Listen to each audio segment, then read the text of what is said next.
111 kilometre বেগে উপকূলে আঘাত হানল ঘূর্ণিঝড় রেমাল। বিভিন্ন স্থানে জলোচ্ছ্বাস, দুজনের মৃত্যু।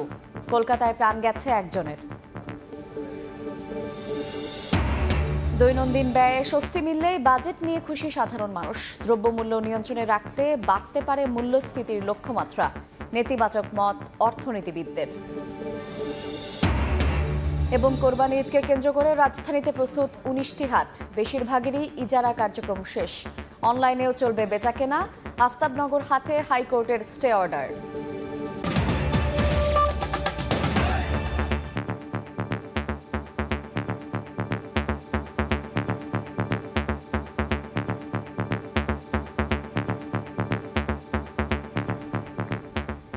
ভোরের সময়ের সঙ্গে আছি আমি শায়লা রহমান ইমা। উপকূলে রেমালের তাণ্ডব, দমকা হাওয়া সহ ব্যাপক ঝড় বৃষ্টি। দুর্বল বাঁধের কারণে ঘূর্ণিঝড় শুরুর আগেই বেড়িবাঁধ ভেঙে প্লাবিত হয়েছে গ্রামের পর গ্রাম। 5 থেকে 6 ফুট উচ্চতার ঢেউ আঘাত হানে উপকূলে। পটুয়াখালীতে উত্তাল ঢেউয়ে ভেসে একজন এবং সাতক্ষীরায় আশ্রয় কেন্দ্রে যাওয়ার পথে একজনের প্রাণ গেছে। মোংলায় ট্রলার ডুবে নিখোঁজ রয়েছে শিশুসহ দুজন। তবে আবহাওয়া অফিস বলছে দুর্যোগের আগেই সঠিক পূর্বাভাস এবং মানুষের সচেতনতায় শক্তিশালী ঘূর্ণিঝড়েও তেমন প্রভাব পড়েনি।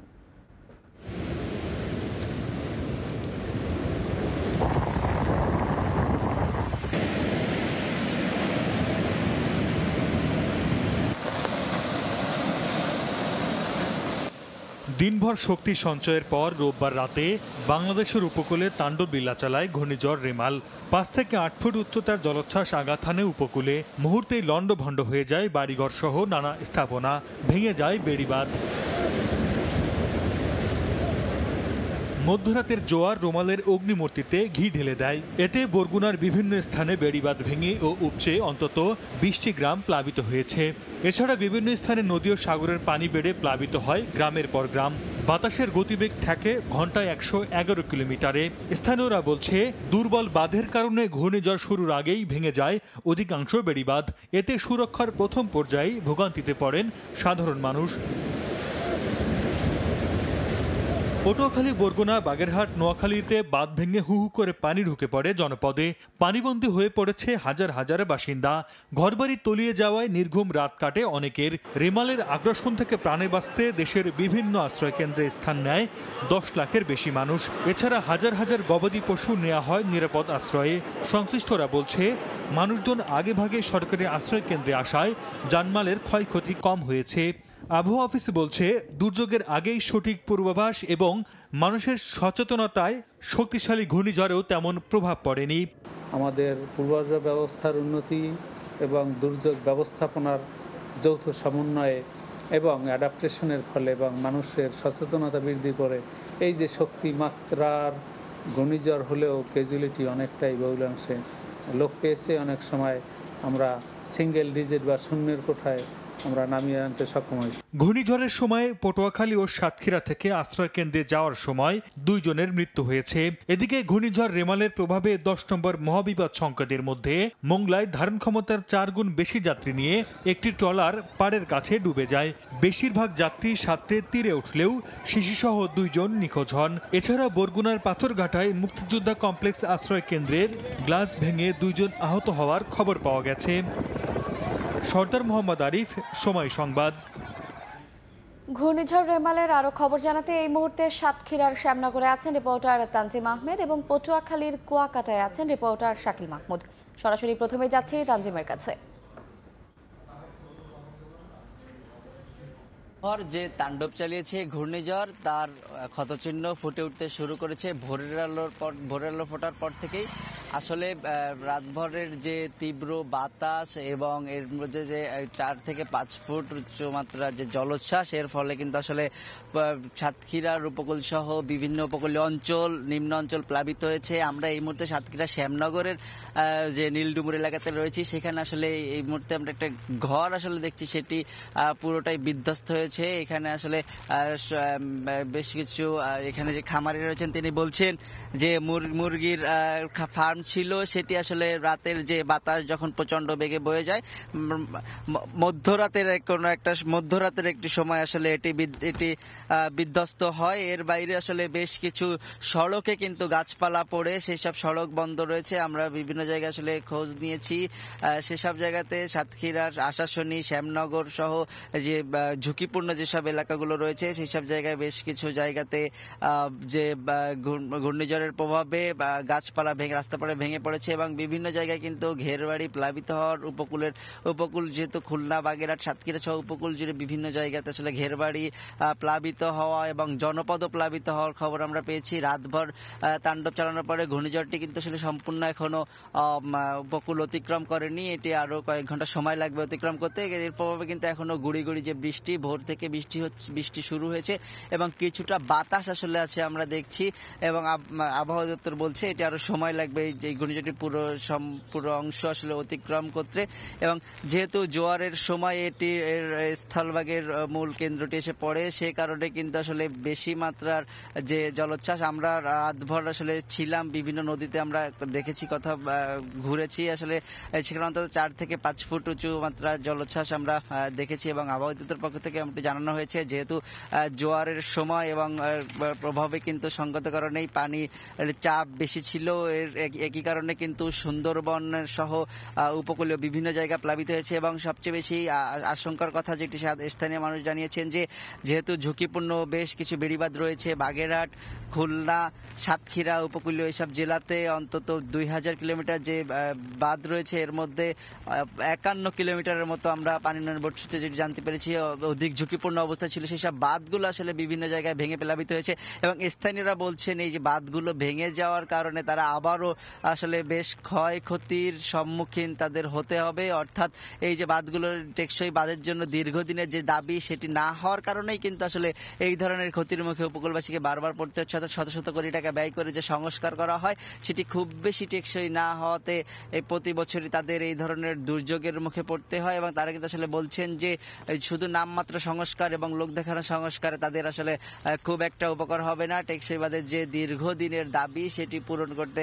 পারলে আসলে তাদের এই যে ধরনের ক্ষয়ক্ষতি সেখান থেকে তারা কাটিয়ে উঠতে পারবেন। তবে অন্যদিকে পানি উন্নয়ন বোর্ড কিন্তু বলছেন যে আসলে যেহেতু নদীর গতিপথ পরিবর্তন হয় এবং পরিবর্তনশীল গতিপথের কারণে তাদের আসলে সেই কাজটি করতেও বেগ পেতে হয়। এর বাইরেও আসলে আমরা খোঁজ নিয়েছি যে রাতভর কিন্তু যে উপকূলীয় বিভিন্ন জেলার কয়েক লাখ মানুষ বিদ্যুৎবিহীন অবস্থায় রয়েছেন, অর্থাৎ এখন পর্যন্ত তাদের বিদ্যুৎ সংযোগের আওতায় ঠিক কখন আনা যাবে সেটি আসলে বলা যাচ্ছে না। যেহেতু রাতের যে তীব্র বাতাস এবং যে ঝড়ো আবহাওয়া এর ফলে যে কি ধরনের ক্ষয়ক্ষতি হয়েছে, কত গাছপালা পড়েছে সেটি এখন পর্যন্ত আসলে নিরূপণ করা সম্ভব হয়নি। সময়ের সাথে এটি সংশ্লিষ্ট যে দপ্তরগুলো রয়েছে তারা কাজ শুরু করলে আসলে ঠিক জানা যাবে যে ঠিক কি ধরনের ক্ষয়ক্ষতি হয়েছে, কি পরিমাণ মাছের ঘের ভেসেছে, কি কতটা ফসলের ক্ষতি হয়েছে, কোথায় কতটা হত হয়েছে, এসব বিষয়গুলো আসলে জানা যাবে। একই সাথে জানা যাবে যে যারা এখানে আসলে আহত বা হতদের সংখ্যা ঠিক কি পরিমাণ। যেহেতু বিভিন্ন জায়গায় আমরা মোংলাতে ট্রলার ডিবিতে 2 জন নিখোঁজের খবর আছে। সাতক্ষীরার গাবুরা এলাকাতে গতকালকে আশ্রয় কেন্দ্রে যাওয়ার সময় একজন মারা যাওয়ার খবর রয়েছে। এর বাইরেও যে এসব যে বাঁধগুলো রয়েছে সেই বাঁধগুলো আসলে যেহেতু অরক্ষিত অবস্থায় থাকে সেই সব জায়গায় আমরা হাজার হাজার মানুষ আসলে এখন পর্যন্ত বিভিন্ন উপকূলীয় এলাকায় তারা কিন্তু পানিবন্দী অবস্থায় রয়েছেন এবং এটি আসলে এক ধরনের ভোগান্তি সৃষ্টি করেছে উপকূলের এইসব জনপদে এবং সময়ের সাথে আসলে বাস্তব অর্থে জানা যাবে ঠিক কি ধরনের ক্ষয়ক্ষতির মধ্যে পড়েছে রাতভর তাণ্ডবের পরে এই সাধারণ যেসব উপকূলবাসী। তো সাতক্ষীরার উপজেলা শ্যামনগর থেকে ঘূর্ণিঝড় আঘাত পরবর্তী যে অবস্থা আমার কাছে এই ছিল সর্বশেষ। আমরা একটু এখন যেতে চাই কুয়াকাটাতে, সেখানে রয়েছে আমাদের সহকর্মী শাকিল মাহমুদ, সরাসরি যাচ্ছি তার কাছে।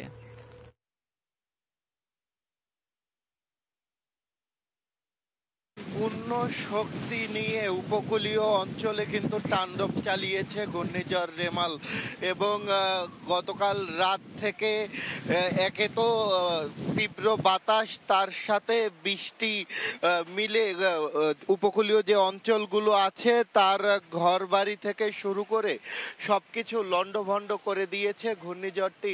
আমরা আজ সকালেও দেখতে পাচ্ছি যে বাতাসের গতি কিন্তু এখনো কমেনি, প্রবল বাতাস কিন্তু এখনো বয়ে চলছে এই কুয়াকাটা অঞ্চলে। এবং এই যে ঘূর্ণিঝড়, এই ঘূর্ণিঝড়ের ফলে যে উপকূলীয় যে অঞ্চল আছে, যে কুয়াকাটা, পটুয়াখালীর কলাপাড়া, বরগুনা, এই যে উপকূলীয় যে অঞ্চলগুলো আছে এই সব অঞ্চলে কিন্তু ক্ষয়ক্ষতি হওয়ার খবর পাওয়া গিয়েছে। এছাড়া এই ঘূর্ণিঝড়ের কারণে কিন্তু যে বাঁধগুলো রয়েছে সেই বাঁধের ক্ষতি হয়েছে, যদিও বা স্থানীয়রা বলছে যে এই যে বাঁধগুলো যে ছিল সেই বাঁধগুলো এর আগে বিভিন্ন সময় দুর্যোগে অনেকটাই দুর্বল ছিল, যার ফলে সামান্য এই ঘূর্ণিঝড় তাণ্ডব শুরু করার কিছুটা আগেই যে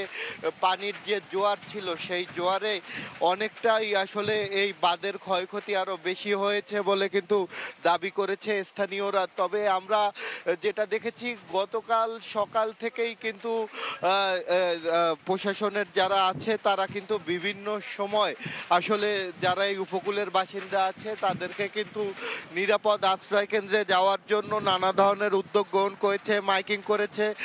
কিন্তু রাত যত গভীর হয়েছে তারপরে কিন্তু এই উপকূলের যে বাসিন্দারা রয়েছে তারা কিন্তু আশ্রয় কেন্দ্রে গিয়েছে। যখন আসলে ঘূর্ণিঝড়টি তার রূপ দেখানো শুরু করেছে, তাণ্ডব চালানো শুরু করেছে, তারপর কিন্তু এই ঘূর্ণিঝড়টি আসলে তারপরে কিন্তু এই উপকূলের যারা আছে তারা কিন্তু আশ্রয় কেন্দ্রে যেতে শুরু করেছে।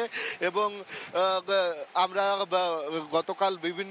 গতকাল রাতে বিভিন্ন আশ্রয় কেন্দ্রে আমরা গিয়েছিলাম, সেখানে গিয়ে দেখেছি যে সব কিছু ফেলে রেখে, নিজের ভিটা মাটি সব কিছু ফেলে রেখে তারা কিন্তু সেই আশ্রয় কেন্দ্রে এসে আশ্রয় নিয়েছে। তাদের সাথে কথা বলেছিলাম, তারা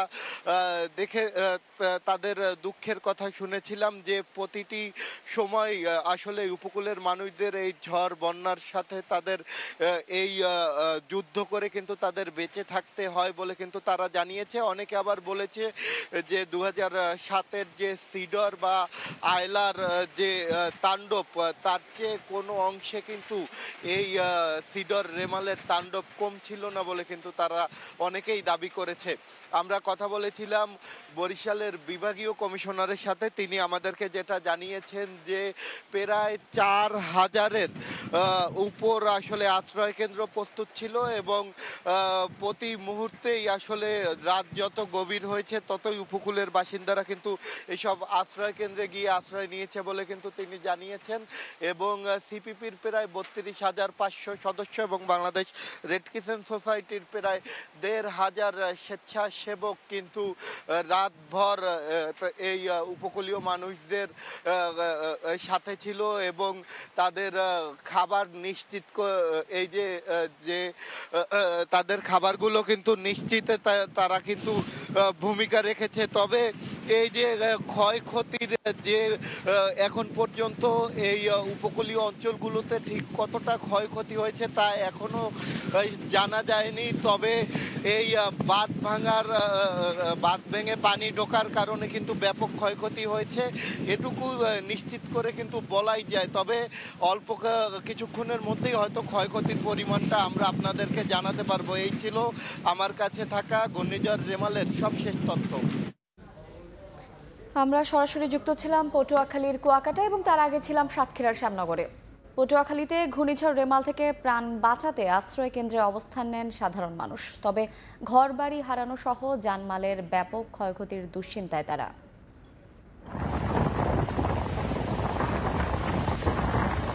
400 কিলোমিটার আকৃতির ঘূর্ণিঝড় রেমাল সন্ধ্যার পর থেকে অগ্রভাগে আঘাত হানতে শুরু করে। এরপর রাত 12টার পর থেকে আবার স্থলভাগে আঘাত হানতে শুরু করে। ঘূর্ণিঝড় রেমালের তাণ্ডবে আতঙ্ক বিরাজ করছে মানুষের মধ্যে। হাজার হাজার মানুষ উপকূলে এই মুহূর্তে আশ্রয় কেন্দ্রে আশ্রয় নিয়েছেন। দমকা হাওয়া এবং সেই সঙ্গে বৃষ্টি হচ্ছে। খেপুপাড়া সহ সুন্দরবন এলাকায় এই ঘূর্ণিঝড় রেমাল আঘাত হেনেছে। আঘাত হানার পর থেকে কিন্তু নিম্নাঞ্চলে প্লাবিত হয়েছে। আমরা আশ্রয় কেন্দ্রগুলোতে খোঁজ নিয়েছি, সেখানে শুকনো খাবারের ব্যবস্থা করা হচ্ছে। দুর্যোগ ব্যবস্থাপনাও ত্রাণ প্রতিমন্ত্রী মহিবুর রহমান নির্দেশ দিয়েছেন আশ্রয় কেন্দ্রগুলোতে যাতে কোনো মানুষ না খেয়ে থাকেন।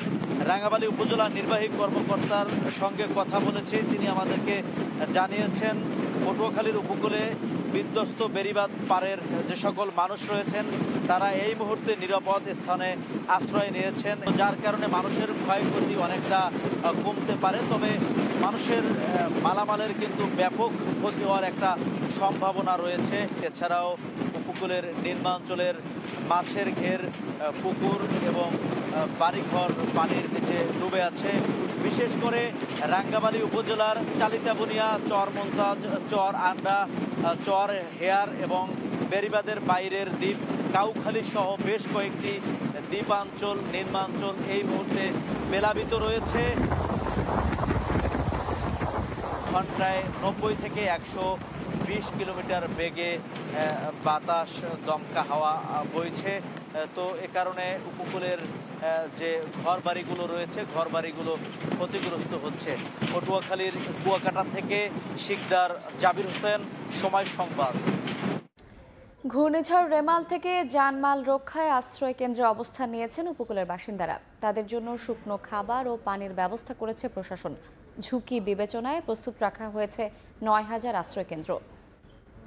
রাত বাড়ার সাথে সাথে ঘূর্ণিঝড়ের যখন তাণ্ডব শুরু হলো তারপর থেকেই কিন্তু উপকূলের যে মানুষরা আছে তারা কিন্তু আশ্রয় কেন্দ্রে আসা শুরু করেছে এবং এখানে এসে তারা আশ্রয় নিয়েছে। শুধু বরিশাল বিভাগেই ৪,০০০-এর মতো আশ্রয় কেন্দ্র প্রস্তুত রাখা হয়েছে এবং এইসব আশ্রয় কেন্দ্রে আমরা কিন্তু দেখেছি যে সিপিপির যারা আছে তারা কিন্তু প্রতিনিয়ত যে শুকনো খাবারগুলো আছে সেগুলো দিয়ে যাচ্ছে। এই ছিল পটুয়াখালী থেকে আমার কাছে থাকা সবশেষ। আমরা যাব বরগুনায়, সেখানে আছে সহকর্মী মনির হোসেন বাদল। আমরা জানবো সেখানকার আশ্রয় কেন্দ্রের খবর। সাইক্লোন সেন্টারে বিকেল থেকে কিন্তু সাধারণ মানুষ তারা আশ্রয় নিতে শুরু করেছে ঘূর্ণিঝড় রেমালের কারণে। আর এই যে বরগুনা জেলায় ৬০৮টি সাইক্লোন সেন্টার রয়েছে এবং 3টি মুজিব কিল্লা রয়েছে। এই সাইক্লোন সেন্টারগুলোতে কিন্তু প্রায় ৬৫,০০০-এর মতো মানুষ কিন্তু আশ্রয় নিয়েছে বলে বিষয়টি নিশ্চিত করেছেন বরগুনা জেলা প্রশাসন। এছাড়া যে এই সাইক্লোন সেন্টারে যারা আশ্রয় নিয়েছে তাদেরকে জেলা প্রশাসনের পক্ষ থেকে শুকনো খাবার এবং রাতে খিচুড়ি দেওয়া হচ্ছে। এবং এই বরগুনা জেলার সাইক্লোন সেন্টার থেকে এই ছিল আমার কাছে সর্বশেষ খবর। এখন আমরা চলে যাচ্ছি বাগেরহাট শরণখোলা, সেখানে আছে সহকর্মী আলী আকবর টুটু। বাগেরহাটের শরণখোলা উপজেলার রান্দা একটি আশ্রয় কেন্দ্রে, যেখানে আসলে এখানে অসংখ্য মানুষ এখানে আশ্রয় নিচ্ছে এবং সকাল দুপুর থেকেই কিন্তু মানুষ এখানে আসছেন। তাদের জন্য বিভিন্ন ধরনের ওখানে খাদ্য সহায়তা নিয়ে আসছেন জনপ্রতিনিধিরা এবং বিভিন্ন স্বেচ্ছাসেবক সংগঠনের নেতৃবৃন্দ। এখানে চিরা, গুড়, চিনি এবং দেওয়া হয়েছে পাশাপাশি এবং মোমবাতি বিতরণ করা হয়েছে। বাগেরহাটের জেলায় আমরা খোঁজ নিয়েছি প্রায় ৪০,০০০ মানুষ আশ্রয় কেন্দ্রে কিন্তু আশ্রয় নিয়েছে এবং ৩৬৯টি আশ্রয় কেন্দ্র কিন্তু প্রস্তুত ছিল। এই ছিল আমার কাছে শরণখোলা উপজেলা থেকে সবশেষ। আমি এখন যাব সাতক্ষীরায় আছেন সহকর্মী তানজিম আহমেদ, আমরা জানবো সেখানকার আশ্রয় কেন্দ্রের সবশেষ অবস্থা তার কাছ থেকে। ঘূর্ণিঝড় রিমেল আঘাত আনার খবরে দেশের মধ্যে সবচেয়ে বেশি আতঙ্কিত উপজেলাগুলোর মধ্যে অন্যতম সাতক্ষীরার শ্যামনগর। আমরা দেখেছি বিভিন্ন আশ্রয় কেন্দ্র ঘুরে সেখানে গবাদি পশু সহ প্রয়োজনীয় জিনিসপত্র নিয়ে যারা সাধারণ মানুষ রয়েছেন উপকূলবাসী তারা কিন্তু এই আশ্রয় কেন্দ্রগুলোতে আশ্রয় নিয়েছেন। তারা বলছেন যে আসলে প্রতি বছরই যে মে মাস চলছে, এই মে মাসে কোনো না কোনো প্রাকৃতিক দুর্যোগ তাদেরকে নিঃস্ব করে। তো এবারও আসলে সেই ব্যতিক্রম নয়, তার ফলে তারা আসলে আতঙ্কিত, শঙ্কিত এবং ভীত বলছেন। সাতক্ষীরার থেকে শ্যামনগর উপজেলায় যে আশ্রয় কেন্দ্রগুলোতে মানুষের অবস্থান নেওয়ার খবর আমার কাছেই ছিল সর্বশেষ। পুরো শক্তি নিয়েই উপকূল অতিক্রম করছে প্রবল ঘূর্ণিঝড় রেমাল। সকাল 10টা নাগাদ কমে আসতে পারে এর তীব্রতা, এমনটাই জানিয়েছেন আবহাওয়াবিদ আবুল কালাম মল্লিক। রোববার মধ্যরাতে আবহাওয়া অধিদপ্তরের ব্রিফিংয়ে একথা জানান তিনি। এ সময় তিনি বলেন, ঘূর্ণিঝড়ের প্রভাবে আজ সারাদিন দেশ জুড়ে বৃষ্টি হতে পারে। ক্রমশ এটি বৃষ্টিপাত ঝরিয়ে আগামীকাল সকাল 10টার পর আস্তে আস্তে সে দুর্বল হবে। চারিদিকে যেহেতু উচ্চচাপ বলয়ের অবস্থান রয়েছে, সেই কারণে এর মুভমেন্ট একটু স্লোত আছে, ফলে বাংলাদেশ এবং পার্শ্ববর্তী এলাকায় আগামীকাল এবং পরশু অস্থায়ীভাবে দমকা বাতাস এবং ঝোড়ো হাওয়া সহ বৃষ্টি অথবা বজ্রসহ বৃষ্টিপাতের সম্ভাবনা রয়েছে। এদিকে ঘূর্ণিঝড় রেমালের প্রভাবে রাজধানীর বিভিন্ন স্থানে শুরু হয়েছে বৃষ্টির পরিমাণ। সে খবর জানাতে এই মুহূর্তে বাংলা মোটরে আছেন রিপোর্টার মাইনুল হাসান। সরাসরি যাচ্ছি তার কাছে। ঘূর্ণিঝড় রেমালের প্রভাবে সারা রাত ধরে আমরা দেখেছি রাজধানীতে গুড়ি গুড়ি বৃষ্টি হলো।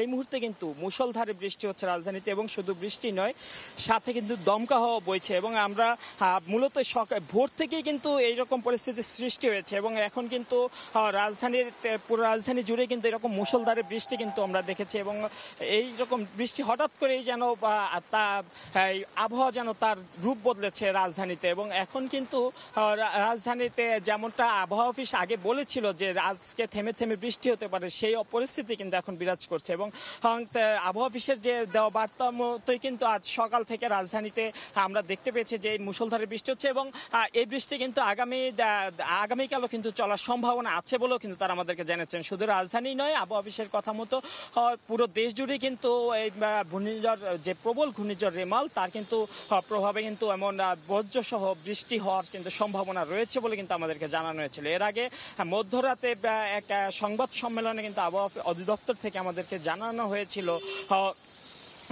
যে ঘূর্ণিঝড় রেমাল, তার কিন্তু প্রভাব কিন্তু আজ সকাল নাগাদ কিন্তু কমে যাওয়ার কথা, এবং কমে যাবে বলে তিনি আমাদেরকে জানিয়েছিলেন। এবং স্থলভাগে ইতোমধ্যে ঘূর্ণিঝড় আঘাত হেনেছে, এবং আঘাত হানার উপকূল হলে আঘাত হানার পর ঘূর্ণিঝড় অনেকটা দুর্বল হয়ে যাবে, এবং দুর্বল হয়ে গিয়ে কিন্তু ঘূর্ণিঝড়টি নিম্নচাপে পরিণত হবে। এবং এই নিম্নচাপের প্রভাবে কিন্তু সারা দেশ জুড়ে বৃষ্টি হওয়ার যে পূর্বাভাস আবহাওয়া অধিদপ্তর দিয়েছিল, তাই কিন্তু আমরা এখন রাজধানীতে দেখতে পাচ্ছি। এবং আমরা উপকূলে কিন্তু গতকাল সারা দুপুর থেকেই কিন্তু এরকম দুর্যোগপূর্ণ আবহাওয়া কিন্তু ছিল, এবং এখন কিন্তু রাজধানীতেও কিন্তু সেই পরিস্থিতি এখন বিরাজমান। এবং আমরা এখন আছি বাংলা মোটর এলাকায়, এবং আপনারা দেখতে পাচ্ছেন এলাকায় কিন্তু মুষলধারে এখন বৃষ্টি হচ্ছে। এবং শুধু বাংলা মোটর নয়, রাজধানীর অন্যান্য যে এলাকাগুলো আছে সেখানেও কিন্তু এখন মুষলধারে বৃষ্টি হচ্ছে, পাশাপাশি কিন্তু দমকা হাওয়া কিন্তু বিরাজমান আছে। এই ছিল আমার কাছে সর্বশেষ। আমরা সরাসরি যুক্ত ছিলাম রাজধানীর বাংলা মোটর এলাকায়। ঘূর্ণিঝড় রেমালের প্রভাবে চট্টগ্রামে পাহাড় ধসের শঙ্কায় ঝুঁকিপূর্ণ বিভিন্ন এলাকা থেকে স্থানীয়দের নিরাপদে সরিয়ে নিয়েছে জেলা প্রশাসন। এরই মধ্যে আশ্রয় কেন্দ্রে গেছে 2000 পরিবার। ঘূর্ণিঝড় রেমালের প্রভাবে ভারী বৃষ্টিপাত হচ্ছে বন্দরনগরী চট্টগ্রাম জুড়ে। আর ভারী বৃষ্টিপাত হলে পাহাড় ধসের আশঙ্কা থেকে যায়, তাই জেলা প্রশাসনের পক্ষ থেকে বিভিন্ন পাহাড়ে চলছে অভিযান। পাহাড় ধস হলে তো এদের জানমালে ক্ষতি হতে পারে, তাই মাননীয় জেলা প্রশাসকের নির্দেশনায় আমরা এখানে যারা পাহাড়ের নিচে ঝুঁকিপূর্ণভাবে আছে ওদেরকে আশ্রয়কেন্দ্রে নিয়ে যাওয়ার জন্য আমরা মাইকিং করছি, এবং এখানে স্থানীয় মানুষের সহযোগিতা, পুলিশের সহযোগিতা, ডিসি অফিসের মানুষের সহযোগিতা আমরা আশ্রয়কেন্দ্রে নিয়ে যাচ্ছি। আপনারা গতবারও দেখেছেন পাহাড় ধস হয়েছে, গতবারও 3-4জন মানুষ মারা গিয়েছে। ওদেরকে এগুলো বলতেছি, অনেকে যাচ্ছে অনেকে যাচ্ছে না। ঝুঁকিপূর্ণ বসবাসকারীদের সরিয়ে নেওয়া হচ্ছে বিভিন্ন আশ্রয় কেন্দ্রে। এই পর্যন্ত 2000 পরিবারকে সরিয়ে নিয়েছে জেলা প্রশাসন। মানুষের জানমালের ক্ষতি হতে পারে, সবাইকে যেন নিরাপদ স্থানে নিরাপদ জায়গায় সরে যেতে বলা হয়েছে। এর আগে সকাল থেকে বিভিন্ন পাহাড়ে করা হয় মাইকিং, সচেতন করা হয় পাহাড়ে ঝুঁকিপূর্ণভাবে বসবাসকারীদের। এই সকাল ধরে এরকম বলছে আর মাইকিং করছে, মানে যারা এখানে আছে যারা ঝুঁকিপূর্ণ আছে তারা আশ্রয়কেন্দ্র যাবে জন্য। নিকটবর্তী যে স্কুলগুলো রয়েছে সেখানে আশ্রয় কেন্দ্র খোলা হয়েছে, সেখানে খাবারের ব্যবস্থা করা হয়েছে। এখানে ল্যান্ডস্লাইড হওয়ার একটা আশঙ্কা রয়েছে, এই জন্য আমরা এখানে যে সকল বাসিন্দারা ঝুঁকিপূর্ণ জায়গায় বসবাস করছেন তাদেরকে নামিয়ে নিয়ে নেওয়ার জন্য, আজকে এটি এনশিওর করার জন্য আমরা এখানে এসেছি। তাদের জন্য নিরাপদ খাবার এবং থাকার ব্যবস্থা করা হয়েছে। গত 15 বছরে চট্টগ্রাম বিভাগে পাহাড় ধসে অন্তত 350-এর বেশি মানুষের মৃত্যু হয়েছে। শফিকুল আলম, সময় সংবাদ, চট্টগ্রাম। ঘূর্ণিঝড় রেমালের প্রভাবে ভারী বৃষ্টিপাতে জলাবদ্ধতা সৃষ্টি হয়েছে বন্দরনগরী চট্টগ্রাম জুড়ে। রোববার রাত 2টার পর নগরীর চকবাজার, কাতালগঞ্জ এবং রিয়াজউদ্দিন বাজার সহ বেশ কিছু এলাকা তলিয়ে যায় হাঁটু পানিতে। ব্যাহত হয় যান চলাচল। নূর জামাল আতিকের ক্যামেরায় শফিকুল আলমের রিপোর্ট। ঘূর্ণিঝড় রেমালের প্রভাবে সন্ধ্যার পর থেকে ভারী বৃষ্টি হচ্ছে বন্দরনগরী চট্টগ্রাম জুড়ে। এর প্রভাবে একদিকে পাহাড় ধসের আশঙ্কা তৈরি হয়েছে, অন্যদিকে সৃষ্টি হয়েছে জলাবদ্ধতা। নগরীর কাতালগঞ্জ, চকবাজার, রিয়াজউদ্দিন বাজার ও ওয়াসা সহ বেশ কিছু এলাকায় হাঁটু সমান পানিতে তলিয়ে গেছে। এতে ব্যাহত হচ্ছে যান চলাচল, কোথাও বা পানিতে আটকে ব্যাহত হচ্ছে যানবাহন চলাচল। চট্টগ্রামে জলাবদ্ধতা নিরসনে সিডিএ, সিটি কর্পোরেশন ও পানি উন্নয়ন বোর্ডের মাধ্যমে 11,500 কোটি টাকার মেগা প্রকল্প নেওয়া হলে জলাবদ্ধতার হাত থেকে রক্ষা পাচ্ছে না নগরবাসী। শফিকুল আলম, সময় সংবাদ। রেমালের প্রভাবে ভারতের কলকাতায় একজনের মৃত্যুর খবর পাওয়া গেছে। প্রবল ঝড় বৃষ্টিতে বহু গাছপালা উপড়ে পড়েছে। সোমবার রাজ্য জুড়ে বৃষ্টিপাত অব্যাহত থাকবে বলে জানিয়েছে আলিপুর আবহাওয়া দপ্তর। ত্রিপুরাতে রেড অ্যালার্ট জারি করা হয়েছে। সার্বিক বিষয়ে খোঁজ খবর নিচ্ছেন প্রধানমন্ত্রী নরেন্দ্র মোদী। রোববার দিবাগত রাতেই পশ্চিমবঙ্গে আছড়ে পড়ে ঘূর্ণিঝড় রিমাল। এর জেরে কলকাতায় ঘন্টায় 74 কিলোমিটার বেগে ঝোড়ো বাতাস বয়ে যায়। রিমালের প্রভাবে প্রবল বৃষ্টি হয় কলকাতা, হাওড়া ও হুগলিতে। অনেক জায়গায় পানি জমে যায়। হতাহতের খবরও পাওয়া গেছে। ভারতীয় গণমাধ্যম বলছে, প্রবল ঝড় বৃষ্টিতে কলকাতা জুড়েই বাড়িঘর ও গাছপালা ভেঙে পড়ে। রাস্তা থেকে সেগুলো সরাতে রাতেই কাজ শুরু করে দুর্যোগ মোকাবেলা বাহিনী। আলিপুর আবহাওয়া দপ্তর জানিয়েছে, সোমবারও রেমালের প্রভাবে রাজ্য জুড়ে ভারী বৃষ্টিপাত অব্যাহত থাকবে। কলকাতার পাশাপাশি নদিয়া ও মুর্শিদাবাদে অতি ভারী বৃষ্টিপাত হতে পারে। বুধবার পর্যন্ত মালদা ও দক্ষিণ দিনাজপুরে ভারী বৃষ্টির জন্য কমলা সতর্কতা জারি করা হয়েছে। পশ্চিমবঙ্গের পাশাপাশি ত্রিপুরাতেও রেমাল সতর্কতা জারি রয়েছে। সোমবার বাতিল করা হয়েছে বেশ কয়েকটি ফ্লাইট। রাজ্য সরকারদেরকে সব ধরনের সহায়তার ঘোষণা দিয়েছেন প্রধানমন্ত্রী নরেন্দ্র মোদী।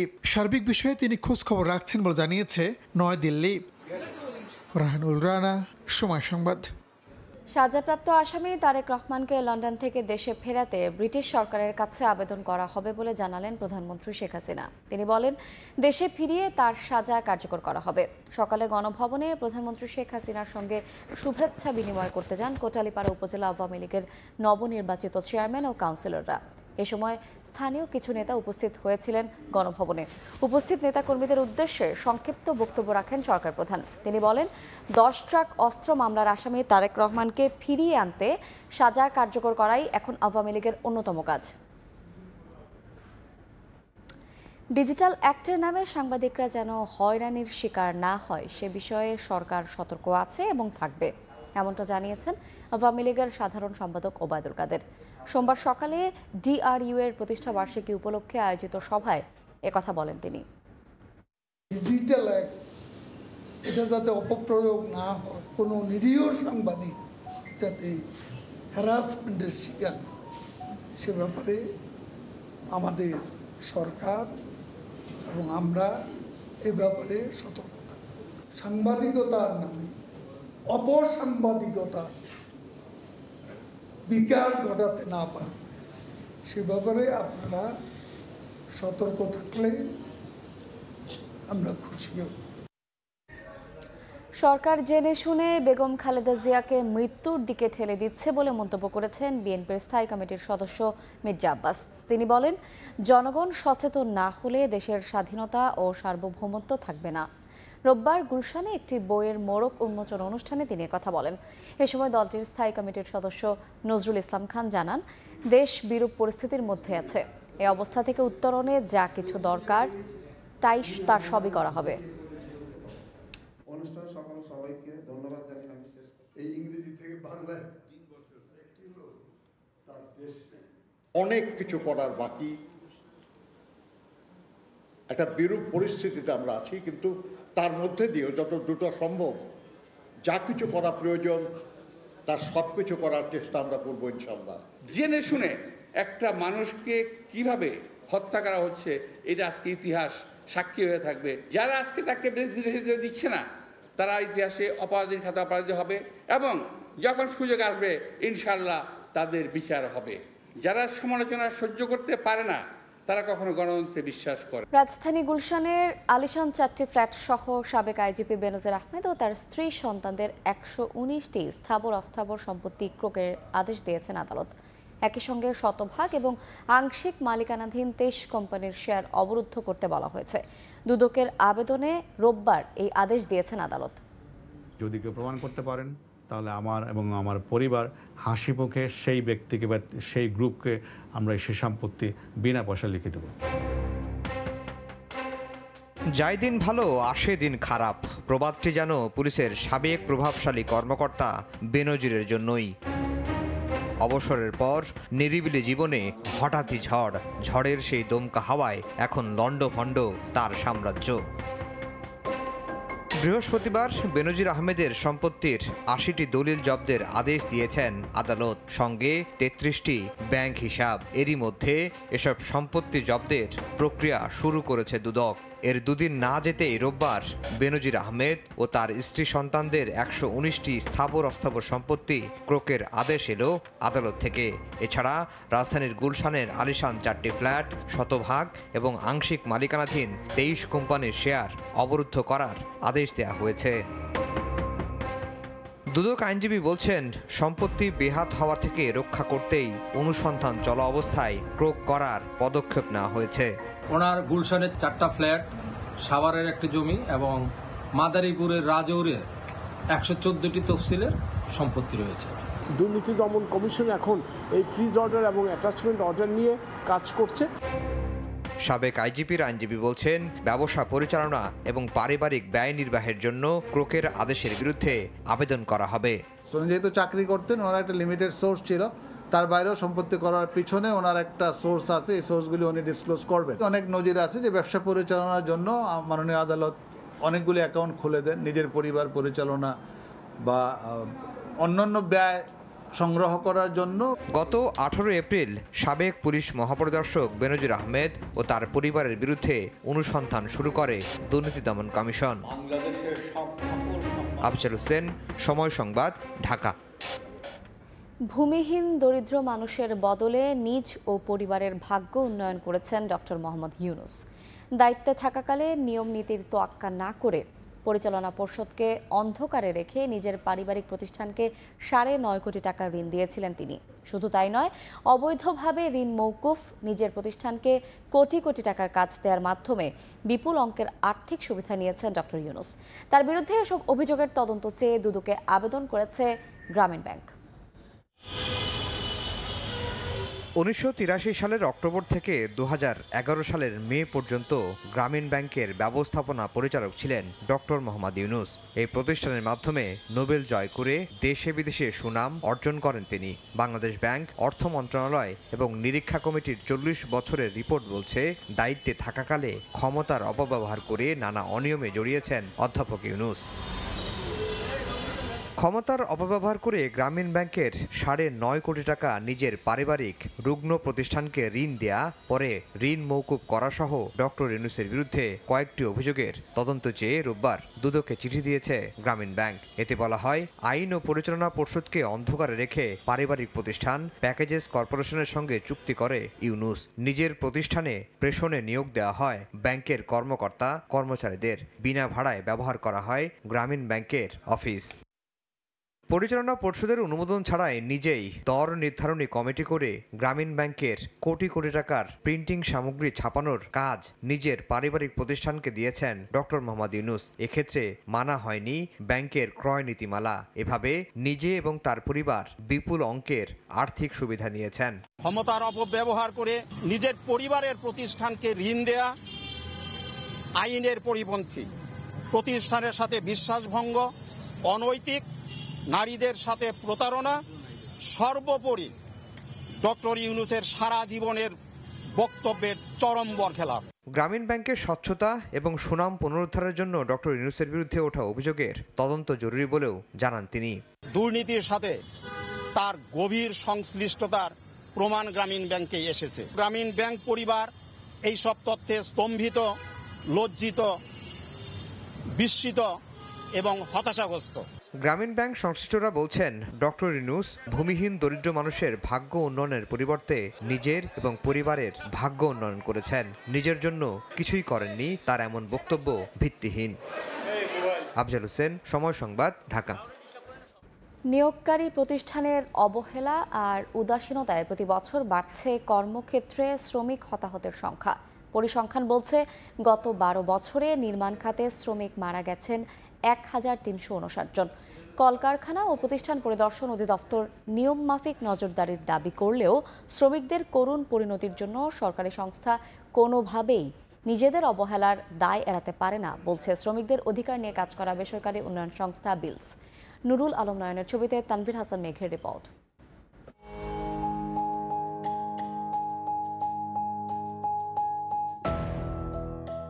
জীবিকার তাগিদে নানা মানুষ নানা পেশায় জড়িত হবেন, আবার সবার কাজের ধরন এক হবে না, এটাই তো স্বাভাবিক। তবে কাজ যাই হোক না কেন সবার কর্মক্ষেত্র হবে নিরাপদ, নিয়ম তো এমনই। কিন্তু এই ছবি কি তাই বলে? মাটি থেকে উচ্চতা প্রায় 120 ফুটের বেশি, এখানে কোথায় নিরাপত্তা? নিরাপত্তার জন্য শ্রমিকের নেই হেলমেট, নেই নিরাপত্তামূলক বেল্ট সহ অন্যান্য উপকরণ। শুধু রাজধানী নয়, সারা দেশে এমন অনিরাপদ পরিবেশে কাজ করেন লাখ লাখ নির্মাণ শ্রমিক। আমরা ঝুলানো মাছা কাজ করতেছি, দেখা যাচ্ছে বাস একটা দুর্বলও থাকতে পারে। সেফটি বেল্ট লাগবে, হ্যান্ড গ্লোভস লাগবে, বলিতে তারা বলবো কি হবে, এলে আরো বিল্ডিং এ তো করতেছি, আমরা কাজ করি পেটের দায়। সেফটি যদি না দেয় এই দায়িত্বগুলো কে নেব? অভিযোগ আছে নিরাপত্তার বিষয়ে প্রশ্ন তুললে কাজের হুমকির মুখে পড়তে হয় শ্রমিকদের। আবার কোনো কোনো ক্ষেত্রে দুর্ঘটনায় পড়লে স্বয়ং কর্তৃপক্ষের কোনো খোঁজ খবরই রাখে না প্রতিষ্ঠান। তাহলে প্রশ্ন ওঠে, পেশাগত স্বাস্থ্য ও সুরক্ষা নিশ্চিত হবে কবে? কতকাল চলবে অবহেলার এমন সংস্কৃতি? পরিসংখ্যান বলছে গত 12 বছরে নির্মাণ খাতে শ্রমিক নিহত হয়েছেন 1359 জন। একদিকে আইনের দুর্বলতা, অন্যদিকে প্রতিষ্ঠানের প্রভাব প্রতিপত্তির কারণে বেশিরভাগ দুর্ঘটনায় হয় না মামলা। দিন শেষে অনিয়ম আর প্রভাবের কারণে রয়ে যায় অনিয়মেই। কনস্ট্রাকশন সেক্টরে শ্রমিকদের শোভন কর্মপরিবেশ নিশ্চিত এখনও ওইভাবে হয় নাই, এটা আমরা স্বীকার করছি। পরিদর্শন কার্যক্রম করে থাকি এবং তাদেরকে আমরা নোটিশ প্রেরণ করি। যদি কেউ চূড়ান্তভাবে আমাদের আইনটাকে ভায়োলেশন করে তাহলে তাদেরকে আমরা মামলা করে থাকি। প্রতিদিনই মানুষ মারা যাচ্ছে নির্মাণে, তাহলে কয়টা মামলা হয়েছে, কয়টা ক্ষতিপূরণ আদায় করেছেন এবং এইগুলো মামলাগুলোর কয়টা শাস্তি হয়েছে? বিদ্যমান আইনে দুর্ঘটনায় কর্মক্ষেত্রে শ্রমিকের মৃত্যু হলে ক্ষতিপূরণ মেলে মাত্র 2 লাখ টাকা, আহত হলে টাকার অঙ্ক থেমে যায় মাত্র 50,000-এ। তানভীর হাসান মেঘ, সময় সংবাদ, ঢাকা। দৈনন্দিন ব্যয়ে স্বস্তি মিললেই বাজেট নিয়ে খুশি সাধারণ মানুষ। আসছে বাজেট নিয়ে যে আগাম বার্তা পাওয়া যাচ্ছে তাতে দ্রব্যমূল্য নিয়ন্ত্রণে রাখতে গত বছরের চেয়ে এবার বাড়ানো হতে পারে মূল্যস্ফীতির লক্ষ্যমাত্রা। কিন্তু মূল্যস্ফীতির বর্তমান হারই যেখানে 9.74, সেখানে তা 6.5 আনা উচ্চাভিলাষী বলছেন অর্থনীতিবিদরা। বিস্তারিত ফরহাদুর রহমানের রিপোর্টে। অর্থ মন্ত্রণালয় আর এনবিআর এর নানা সূত্রের তথ্য, 2024-25 অর্থ বছরের জন্য আসছে 7,96,900 কোটি টাকার বাজেট, যা চলতি অর্থ বছরের প্রস্তাবিত বাজেটের চেয়ে 35,115 কোটি টাকা বেশি। বলা হচ্ছে এবারের বাজেটে বিশেষ গুরুত্ব পাবে শিক্ষা, স্বাস্থ্য আর কৃষি। যদিও আগামী অর্থ বছরের জন্য 2,65,000 কোটি টাকার বার্ষিক উন্নয়ন কর্মসূচি এডিবিতে তৃতীয় স্থান পেয়েছে শিক্ষা। বরাদ্দ মিলেছে 31,529 কোটি টাকা। সমালোচনার মুখে থাকা স্বাস্থ্য খাত 20,683 কোটি টাকা নিয়ে আছে পঞ্চম স্থানে, আর 13,220 কোটি টাকা বরাদ্দ নিয়ে কৃষি আছে 7 নম্বরে। বাজেটের এই আকারকে দেশীয় অর্থনীতির বর্তমান অবস্থা বিবেচনায় বাস্তবসম্মত বললেও অর্থনীতিবিদদের কাছে বাহবা পাচ্ছে না সরকারের মূল্যস্ফীতির লক্ষ্যমাত্রা। চলতি বাজেটে মূল্যস্ফীতির লক্ষ্যমাত্রা ছিল 6%, যা আসন্ন বাজেটে 0.5% বাড়বে। কিন্তু বর্তমানে দেশে মূল্যস্ফীতির হারই বিরাজ করছে 9.74%। ফলে মূল্যস্ফীতি নিয়ে সরকারের পরিকল্পনা কতটা বাস্তবসম্মত হবে? 6.5% যদি মূল্যস্ফীতির লক্ষ্যমাত্রা হয়ে থাকে, আমি মনে করি যে এটা উচ্চাভিলাষী। খাদ্য মূল্যস্ফীতি 10% ছাড়িয়ে গেছে। আমরা এত কঠোর সংকোচনমূলক মুদ্রানীতি যেটা বজায় রাখছি, এরপরেও কিন্তু এই খাদ্য মূল্যস্ফীতি বা ওভারঅল যে আমাদের মূল্যস্ফীতি রয়েছে সেই সার্বিক মূল্যস্ফীতিও কিন্তু আমরা কমাতে পারছি না। বাজেটের আকার যাই হোক, সংকোচনশীল নীতিতে চলার ইঙ্গিত দিয়ে জিডিপির প্রবৃদ্ধি লক্ষ্যমাত্রা 7.5 থেকে নামিয়ে আনা হতে পারে 6.75%। এমন অবস্থায় মূল্যস্ফীতির উপর সরকারের নিয়ন্ত্রণ কতটা থাকবে সেটির উপর নির্ভর করবে মানুষের পরবর্তী দিনগুলোর ব্যয়ের হিসাব। জিনিসের দাম কম চাই বা ভালোভাবে চলতে পারি। জিনিসপত্রের দাম একদম না বিশ্বাস হয়ে যাচ্ছে।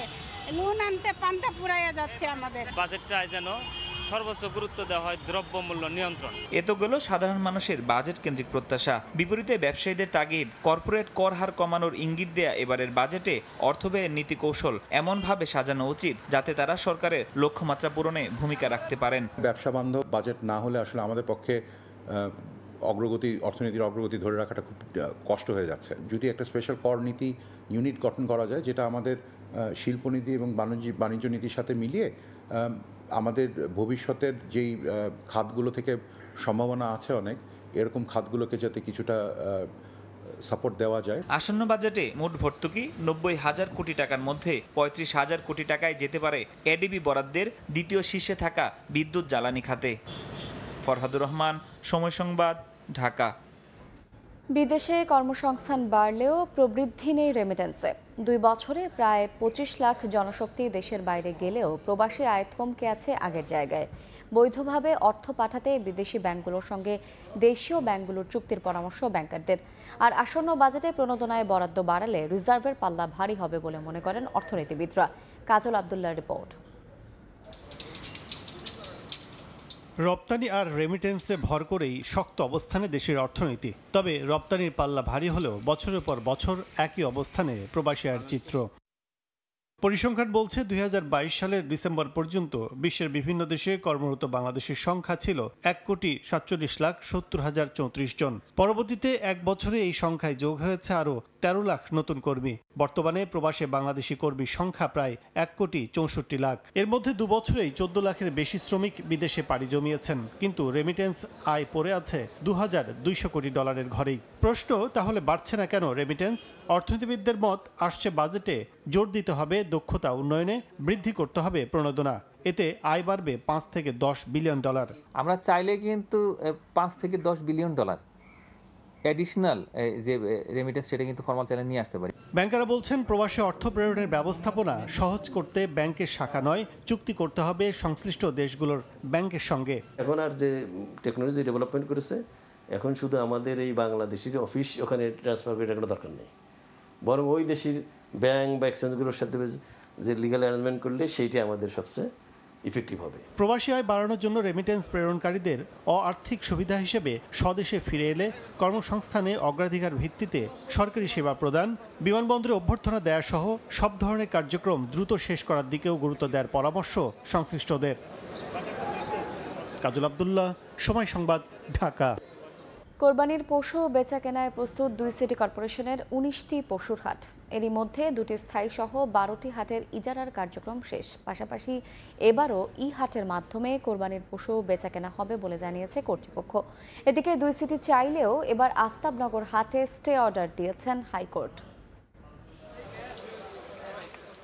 আসছে কোরবানির ঈদ, প্রস্তুতি চলছে হাটের। প্রস্তুত হচ্ছে দেশের সবথেকে বড় গাবতলীর পশুর হাট। ঈদুল আজহাকে সামনে রেখে ঢাকা উত্তর সিটি কর্পোরেশনের এই স্থায়ী হাট সহ ইজারার জন্য তোলা হয়েছে আরও 7টি পশুর হাট। ভাটারা সুতিফোলা খাল সংলগ্ন খালি জায়গা, কাওলা শিয়ালডাঙ্গা এলাকার খালি জায়গা, উত্তরা দিয়াবাড়ির 16 আর 18 নম্বর ওয়ার্ড, আফতাবনগর, মিরপুর স্টান হাউজিং এর খালি জায়গা, মোহাম্মদপুরের বসিলা, ঢাকা পলিটেকনিক এলাকার খালি জায়গায় বসবে উত্তরের হাট। এরই মধ্যে 6টির ইজারা শেষ। দক্ষিণে স্থায়ী পশুর হাট সারুলিয়ায়, এছাড়া বসছে আরও 10টি হাট। উত্তর শাহজাহানপুর লেদার টেকনোলজি কলেজ সংলগ্ন খালি জায়গা, পোস্তগোলার শ্মশান সংলগ্ন খালি জায়গা, মেরাদিয়া বাজার এলাকা, কমলাপুর স্টেডিয়াম এলাকা, যাত্রাবাড়ির দনিয়া কলেজ মাঠ, ধোলাইখাল ট্রাক টার্মিনাল এলাকা, Amulia model town, Rahmatganj club সংলগ্ন এলাকা, লালবাগের রহমতগঞ্জ ক্লাব সংলগ্ন এলাকা, শ্যামপুর কদমতলী ট্রাক স্ট্যান্ডে বসবে দক্ষিণের হাট। এ পর্যন্ত ইজারা হয়েছে 6টির। ঈদের আগের 5 দিন থেকে শুরু হবে আনুষ্ঠানিক পশু ক্রয় বিক্রয়, চলবে ঈদের দ্বিতীয় দিন পর্যন্ত। হাটের বর্জ্য নির্ধারিত সময় অপসারণ না করলে ইজারাদারদের বিরুদ্ধে কঠোর ব্যবস্থা নেওয়ার হুঁশিয়ারি নগর পিতাদের। বলছেন, নির্ধারিত স্থানের বাইরে কোনো হাট বসতে দেয়া হবে না। ইতিমধ্যে আমরা 4টি হাট আমরা ইজারা বরাদ্দ দিয়ে দিয়েছি, আরও 6টি হাট আমাদের ইজারা বরাদ্দ প্রক্রিয়া চলছে। সব মিলিয়ে 10টির মতো হাট হবে। হাটের বর্জ্য যাতে করে অল্প সময়ের মধ্যেই সকল কিছু অপসারণ করা যায় সেই ব্যাপারে আমাদের সর্বাত্মক প্রচেষ্টা থাকবে। তবে গত কয়েক বছরে এসব হাটের পাশাপাশি ব্যাপক সাড়া ফেলেছে অনলাইনের পশুর হাট। তাই এবারও হাটের মাধ্যমে যুক্ত থাকবেন খামারিরা। অনলাইনের মাধ্যমে কিন্তু প্রচুর গরু কিন্তু বিক্রি হচ্ছে। এখন এটা তো এখন একটা খুব নর্মাল ব্যাপার হয়ে গেছে যে মার্কেট গরুর হাট যেটা আছে। সুতরাং আমরা মনে করি যে আমরা এবারটা হাটে কিন্তু আমরা কিছু ক্যাশলেস চেষ্টা করব, যেটা কিনা গতবার করেছিলাম। তারপর হাসিলটাও আমরা চাচ্ছি অনলাইনের মধ্যে করে ফেলার জন্য। এদিকে আফতাবনগর পশুর হাট 2 সিটি ইজারা দিলেও স্থানীয়দের একটি রিটের প্রেক্ষিতে সেখানে হাট বসানোর স্টে অর্ডার দিয়েছেন হাইকোর্ট। রাশেদ লিমন, সময় সংবাদ, ঢাকা। চট্টগ্রামে জুনের প্রথম সপ্তাহ থেকে নগরের ভিআইপি ও গুরুত্বপূর্ণ সড়ক দেওয়ানহাট থেকে বারিক বিল্ডিং পর্যন্ত প্যাডেল চালিত রিকশা চলাচল বন্ধ করতে যাচ্ছে সিএমপি। সড়কে যান চলাচলে গতি আনতে এবং যানজট নিরসনে এই উদ্যোগ নেওয়া হয়েছে বলে জানান ট্রাফিক পুলিশের শীর্ষ কর্মকর্তা। এদিকে প্রধান সড়কে রিকশা চলাচল বন্ধের সিদ্ধান্ত প্রত্যাহার না হলে আন্দোলনের হুঁশিয়ারি দিয়েছেন মালিক ঐক্য পরিষদের নেতারা। বিস্তারিত জানাচ্ছেন পার্থপ্রতিম বিশ্বাস। চট্টগ্রাম নগরীর গুরুত্বপূর্ণ ও ব্যস্ততম একটি সড়ক দেওয়ানহাট বারিক বিল্ডিং। ব্যাংক ও বাণিজ্যিক এলাকা আগ্রাবাদ, সমুদ্র বন্দর, বিমানবন্দর, সিপিজেড, কেপিজেড সহ গুরুত্বপূর্ণ রুট হওয়ায় গাড়ির চাপ থাকে সবচেয়ে বেশি। প্রতিদিন সকাল থেকে রাত পর্যন্ত যানজট এই সড়কের নিত্য নৈমিত্তিক ব্যাপার হয়ে দাঁড়িয়েছে। এই সড়কেই প্রতিদিন চলাচল করে কয়েক হাজার রিকশা। এই অবস্থায় শহরে যান চলাচলকে গতিশীল করতে ও যানজট নিরসনে জুনের প্রথম সপ্তাহ থেকে দেওয়ানহাট বারিক বিল্ডিং এর প্রধান সড়কে প্যাডেল চালিত রিকশা বন্ধ করে দেওয়া হবে বলে জানান ট্রাফিক পুলিশের ঊর্ধ্বতন কর্মকর্তা।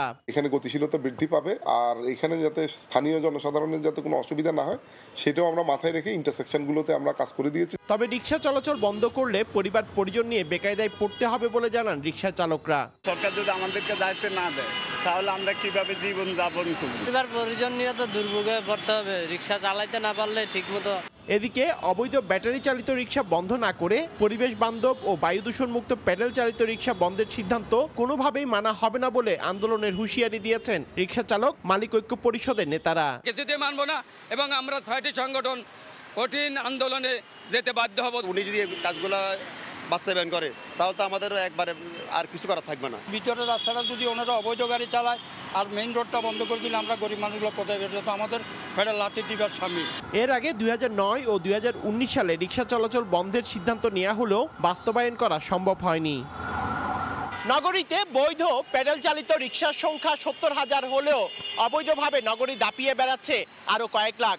দেওয়ানহাট থেকে বারিক বিল্ডিং পর্যন্ত প্যাডেল চালিত রিকশার বন্ধের সিদ্ধান্ত সফল হলে পর্যায়ক্রমে জিএসি কিংবা লালখান বাজার এলাকা থেকেও রিকশা বন্ধের আওতায় আনা হবে। নাগরিক দেওয়ানহাট এলাকা থেকে পার্থপ্রতিম বিশ্বাস, সময় সংবাদ, চট্টগ্রাম। প্রভাবে খুলনার কয়রা, দাকব, পাইকগাছা সহ বিভিন্ন এলাকায় বেড়িবাঁধ ভেঙে গিয়ে অনেক এলাকা প্লাবিত হয়েছে। দিনভর আতঙ্ক নিয়ে রাতে জীবনের মায়ায় আশ্রয়কেন্দ্র যান উপকূলবাসী।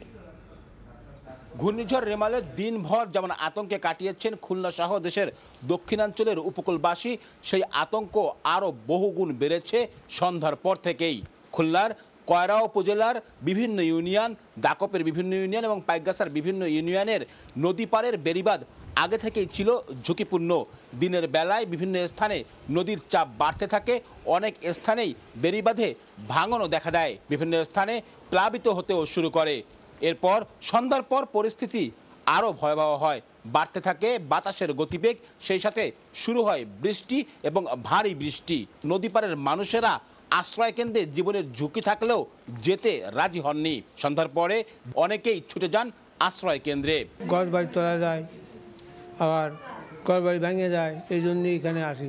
ওই বেটা ভাই দোন নেই, কিছু না, ভেঙে চুরে পড়তেছে, পানি হবে, তাই এই জায়গায় আইসি। বেকার অবস্থা, মানে আসার সময় সে জ্বর, তো আমরা আসতে পারলাম না, মুড়ির পরে দম ছাটি হচ্ছে, যে কষ্ট হচ্ছে মেলা। বাচ্চা নিয়ে তাড়াতাড়ি এই জায়গায় চলে আসে আশ্রয় কেন্দ্রে, যাতে সুস্থ থাকি, বাড়িঘর যায় হোক, জীবন বাঁচায়, তারপরে আমরা প্রত্যেক এলাকায় এবং প্রত্যেক বাড়ি বাড়ি যে মানুষকে সাইক্লোন সেন্টার আসার জন্য আহ্বান জানাইছি এবং তাদের থাকা খাওয়ার ব্যবস্থা আমরা করেছি, পর্যাপ্ত পরিমাণে খাবারের ব্যবস্থা করা আছে। এ জায়গায় যত লোকজন আছে এলাকার যে সমস্ত অসহায় দরিদ্র সমস্ত লোক আসার জন্যই করেছি। প্রতি বছর এমন প্রাকৃতিক দুর্যোগে নিঃস্ব হয়ে যায় অনেকে, কত পরিবারের স্বপ্ন বিলীন হয়ে যায়। যুগের পর যুগ এ যেন নদী পাড়ের মানুষের নিয়তি। ভাত নয়, স্থায়ী টেকসই বেড়িবাঁধ চাই নদী পাড়ের মানুষের। এই দাবি আদৌ পূরণ হবে কি? আব্দুল্লাহ আল মামুন রুবেল, সময় সংবাদ, খুলনা। ঘূর্ণিঝড় রেমালের সবশেষ খবর জানাতে এই মুহূর্তে বরগুনায় আছেন রিপোর্টার মনির হোসেন বাদল এবং খুলনায় আছেন আব্দুল্লাহ আল মামুন রুবেল। সরাসরি প্রথমে যাচ্ছি বাদলের কাছে।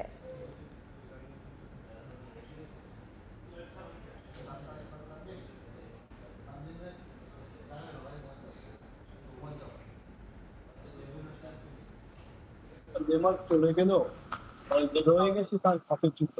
গতকাল সন্ধ্যা থেকে আপনারা জানেন যে বরগুনা জেলাটি চারপাশে নদী এবং সমুদ্র দ্বারা বেষ্টিত। গতকাল রাতে যখন ঘূর্ণিঝড় জেলার প্রকাশ হলো তখন এই যে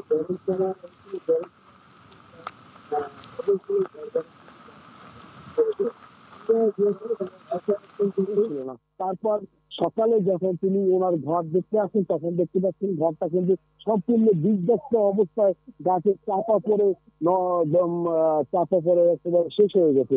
তাই এরকম তার মধ্যে আরো প্রায় অর্ধ শতাধিক ঘর কিন্তু চাপা পড়ে একই অবস্থায় সৃষ্টি হয়েছে বরগুনা। ঘূর্ণিঝড় রেমার কিন্তু মানুষের কিন্তু একেবারে অনেকটা শেষ করে দিয়ে গেছে। তো বিশেষ করে যে গাছপালা কিন্তু বেশি ক্ষতিগ্রস্ত হয়েছে, রাস্তায় কিন্তু বড় বড় গাছ পড়েছে এবং সেই গাছ পড়ে কিন্তু বর্তমানে কিন্তু বিদ্যুৎ সংযোগও কিন্তু বিচ্ছিন্ন রয়েছে বরগুনা জেলায়। বরগুনা জেলায় গত রাত থেকে কিন্তু বিদ্যুৎ এখন পর্যন্ত নেই এবং কবে নাগাদ আসতে পারে এর পর্যন্ত বলা যাচ্ছে না, কারণ বড় বড় গাছ কিন্তু বিদ্যুতের খুঁটির তারের পরে সে জায়গা থেকে ছিন্ন বিচ্ছিন্ন হয়ে গেছে। আর গতকাল রাত থেকে কিন্তু এই যে ঘূর্ণিঝড় রেমার আঘাত এনেছিল, এই ঘূর্ণিঝড় রেমারের কারণে কিন্তু বরগুনা জেলায় কিন্তু 20টি পয়েন্টে বেড়িবাঁধ কিন্তু ছুটে যায় এবং সেখান থেকে লোকালয়ে পানি প্রবেশ করে। এই লোকালয়ে পানি প্রবেশ করে প্রায় কয়েক থেকে পরিবার কিন্তু পানিবন্দী অবস্থায় ছিল, এখনো তারা অনেকে পানিবন্দী অবস্থায় আছে। তবে এইখান পর্যন্ত এই যে ঘূর্ণিঝড় রেমারের কিন্তু দেখতে পাচ্ছেন যে ঝড়ো হাওয়া কিন্তু এখনো বলতেছে। ঘূর্ণিঝড় রেমারের বাতাস এবং দমকা হওয়া এবং ভারী বৃষ্টিপাত কিন্তু এখনো হচ্ছে এই ঘূর্ণিঝড় রেমারের কারণে। কারণ মানুষের ভিতর কিন্তু এখনো কিছুটা আতঙ্ক রয়ে গেছে। সাধারণ মানুষ মনে করছে যে ঘূর্ণিঝড় এখনো রয়ে গেছে, কারণ সকালে এত রাতে সকালে সেটা মানুষ এখনো বুঝতে পারছে না। কিন্তু রাতের মধ্যে একই ভাবে কিন্তু ঝড়ো হাওয়া বৃষ্টি সবকিছু রয়েছে। তবে এই যে ঘর গুলো যে ভেঙে পড়েছে তার যে শেষ সম্বলটি যে ছিল একটি মাত্র ছোট্ট একটি ঘর, সেই ঘরটি কিন্তু শেষ হয়ে গেছে। তার পরিবার নিয়ে থাকার মতো মাথা গোজার মতো শেষ সম্বলটুকু তারা নেই।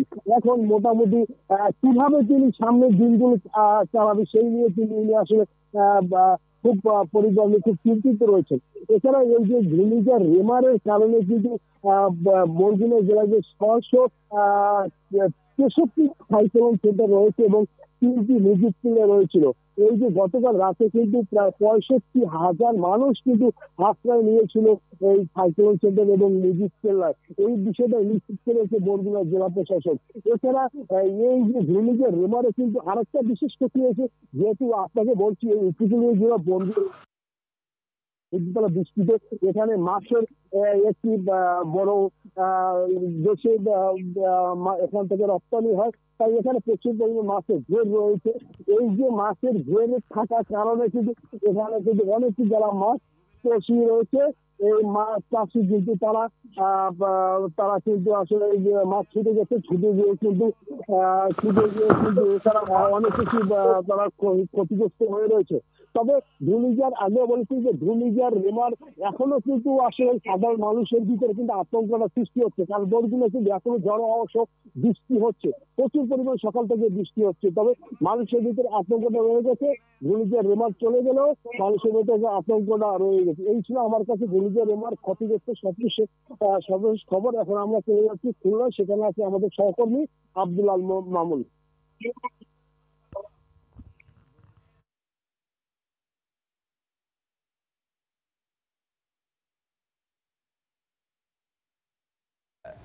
ঘূর্ণিঝড় রেমালের প্রভাবে রাতভর কিন্তু বৃষ্টি হয়েছে খুলনা সহ সবগুলো উপকূলীয় এলাকায়, বিশেষ করে খুলনা নগর জুড়েও কিন্তু এখনও আসলে বৃষ্টি রয়েছে এবং সকাল সারা রাত যেমন বৃষ্টি হয়েছে সকাল থেকেও বৃষ্টি হচ্ছে।